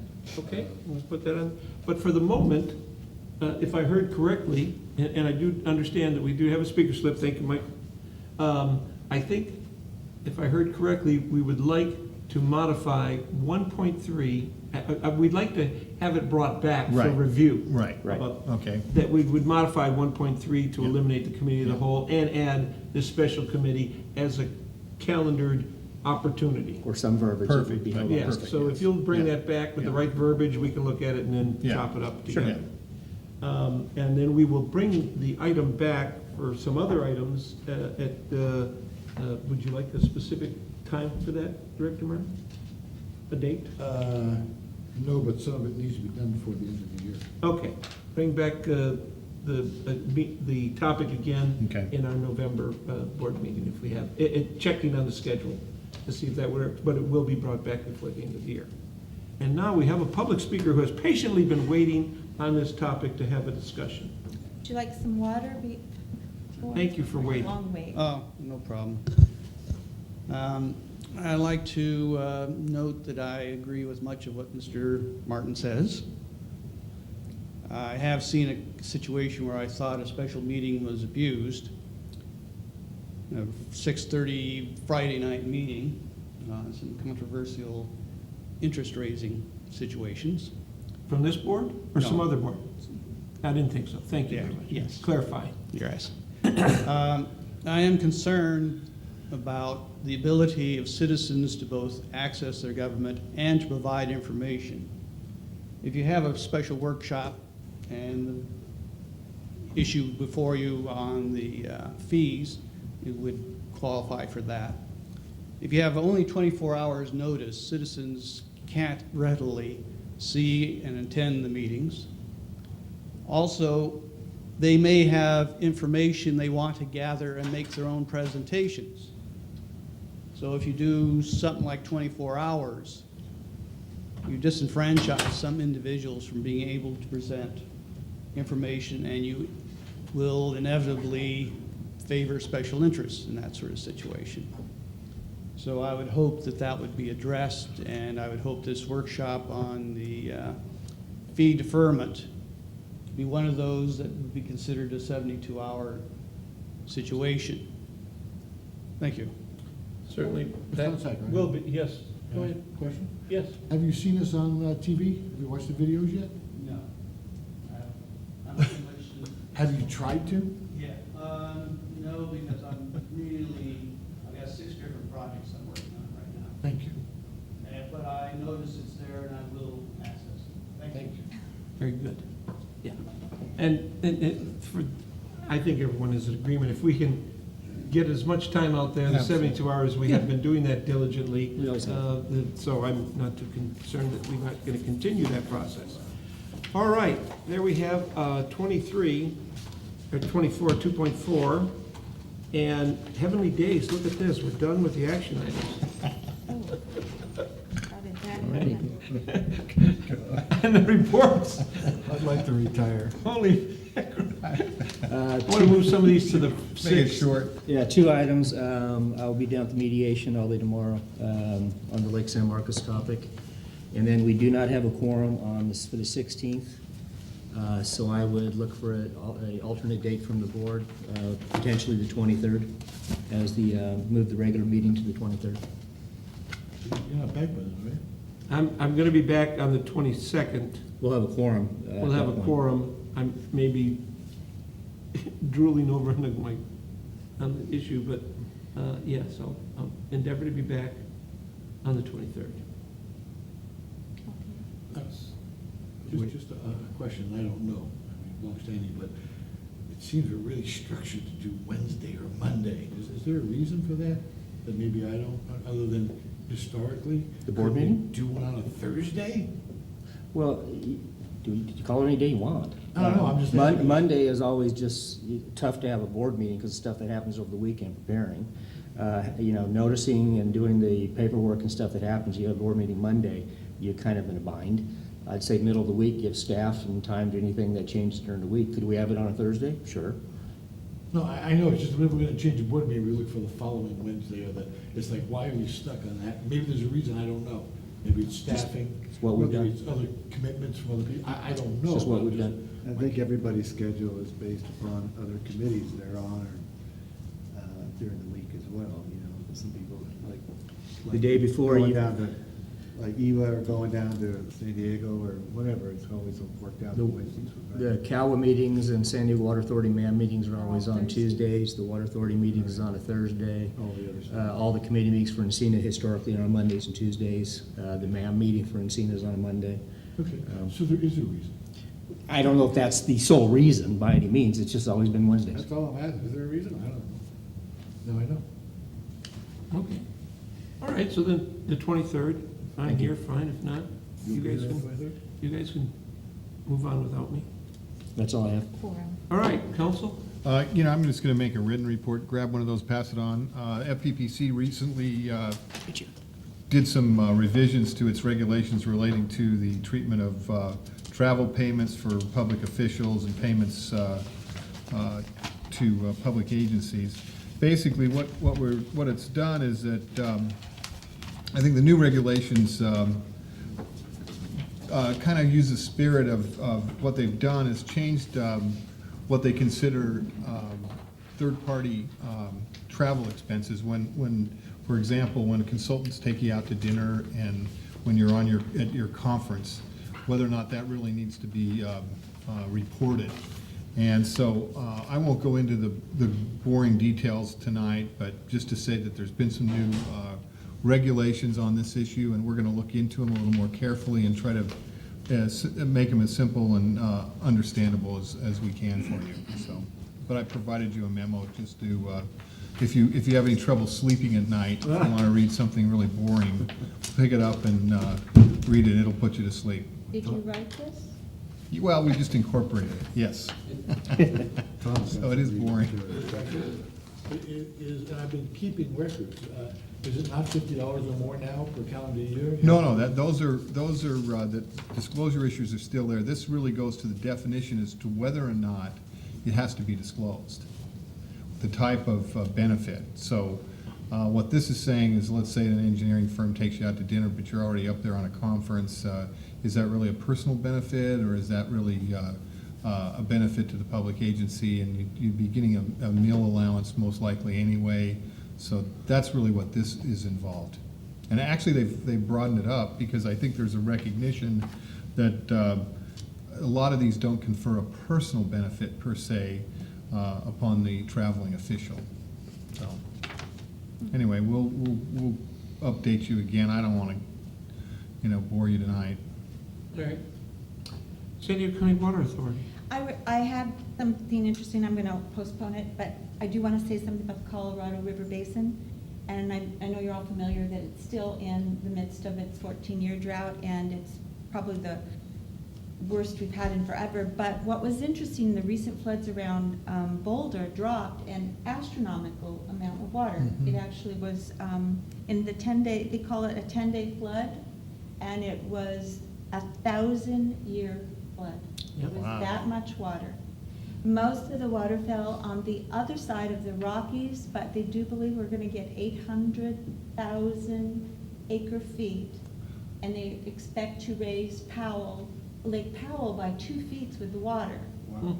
So it's really a good thing for that, but because we have the deadlines on the cutoffs and, 2/13, they have to cut the date off, it will not have any effect on the release of the water from Powell to Lake Mead. So everything will still be very tight.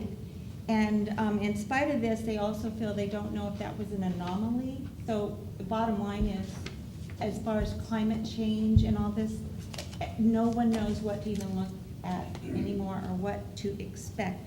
But the early rumblings are going on that we'll be looking at drought 15, 16. And I also had some stuff on the BC, but rather go in there just to let you know that the most important part is that the EIS will be postponed now till middle of November. So we won't really have to address anything until then, and they're putting 120 days on the review period. And I'm just going to forewarn you, and you might be able to let Dennis know, or just let me know how you feel about it. Some districts have gotten very involved in what the opinion should be. Most have sort of stepped back, and we're just going through with the Water Authority to come up with a letter of recommendation or not against the thing. But I don't want to take any more time today talking about what's in front of us, if that's all right. Encino Wastewater Authority? Oh, sure. They had a special meeting today, and it was about, they call it the real estate board of directors. Basically what it's about is in what they call the South Parcel, that's what they call it. There's a lot of acreage there, and so it's one of those things that gets talked about every year, anybody that's on that board. And what it's about is the Encino Wastewater Authority owns property that is probably the most, I believe they said, Jim, that it was what, the largest parcel of vacant land, in Coastal land. certainly coastal land in San Diego, and maybe all of Southern California. So what what Encino is trying to figure out with its member agencies is what's the best value for that land. Are we ever going to use it? If we're not going to use it, is there a way to get value out of it so that it's profitable to all the member agencies and ultimately our customers, in a sense. So is there a way, and they talked about different things on what to do. So basically there's about 23 acres. They talked about maybe 14 acres being, they projected we might need in the next, 20 years or so, which leaves you about 9 acres trying to figure out what to do with. So everything from multifamily to auto agencies to doing nothing and so on. So it was a pretty good meeting in that everybody had a different opinion and basically it gave a little bit of direction. So it was good that we know about the 14 acres, that, hey, that's not something we can do anything with, or we want to leave that for ourselves. Other member agencies and ourselves gave our opinion as to what they felt was things we should be looking into. So we're kind of narrowing down the scope. I think they'll be doing some things. They're looking with Hohen to allow them to lease some property. Jim brought in a perspective of San Marcos City and how they've increased their, well, let's just say they've done a good job with leasing property rather than selling it, and in the long run it's worked out for them. So they're looking into those. We gave them a little bit narrower direction on where to go, and we'll see if anything comes of it. And I would only add a sentence in that at the end of the meeting, Kevin Hardy chatted that finally there is a direction as to what we can do, what we could do, and what we should do, as opposed to lots of different discussions about whether we should or shouldn't. So I think the board gave some direction. We're supposed to be receiving next month some kind of options as to what could be done, and then we'll talk about it more as to our next steps. All right. My 2 cents, I'm not on the board. So Yeah. My 2 cents is, I've seen other agencies do very well in owning land. By selling, it's very short-sighted to anybody. Future generations will need that land far more than we do. The land is free and clear. I've seen one district sell a parcel, have to rebuy another parcel, cost them dearly. That's the only piece of land's out there. It doesn't cost you anything to sit on it. Yeah, no, that's the point, that it is, someone said, it is a golden goose that is just sitting there. And is there some way that we can not sell the goose, but at least try to nurture it and have it lay some golden eggs? So no one's interested in just offing it.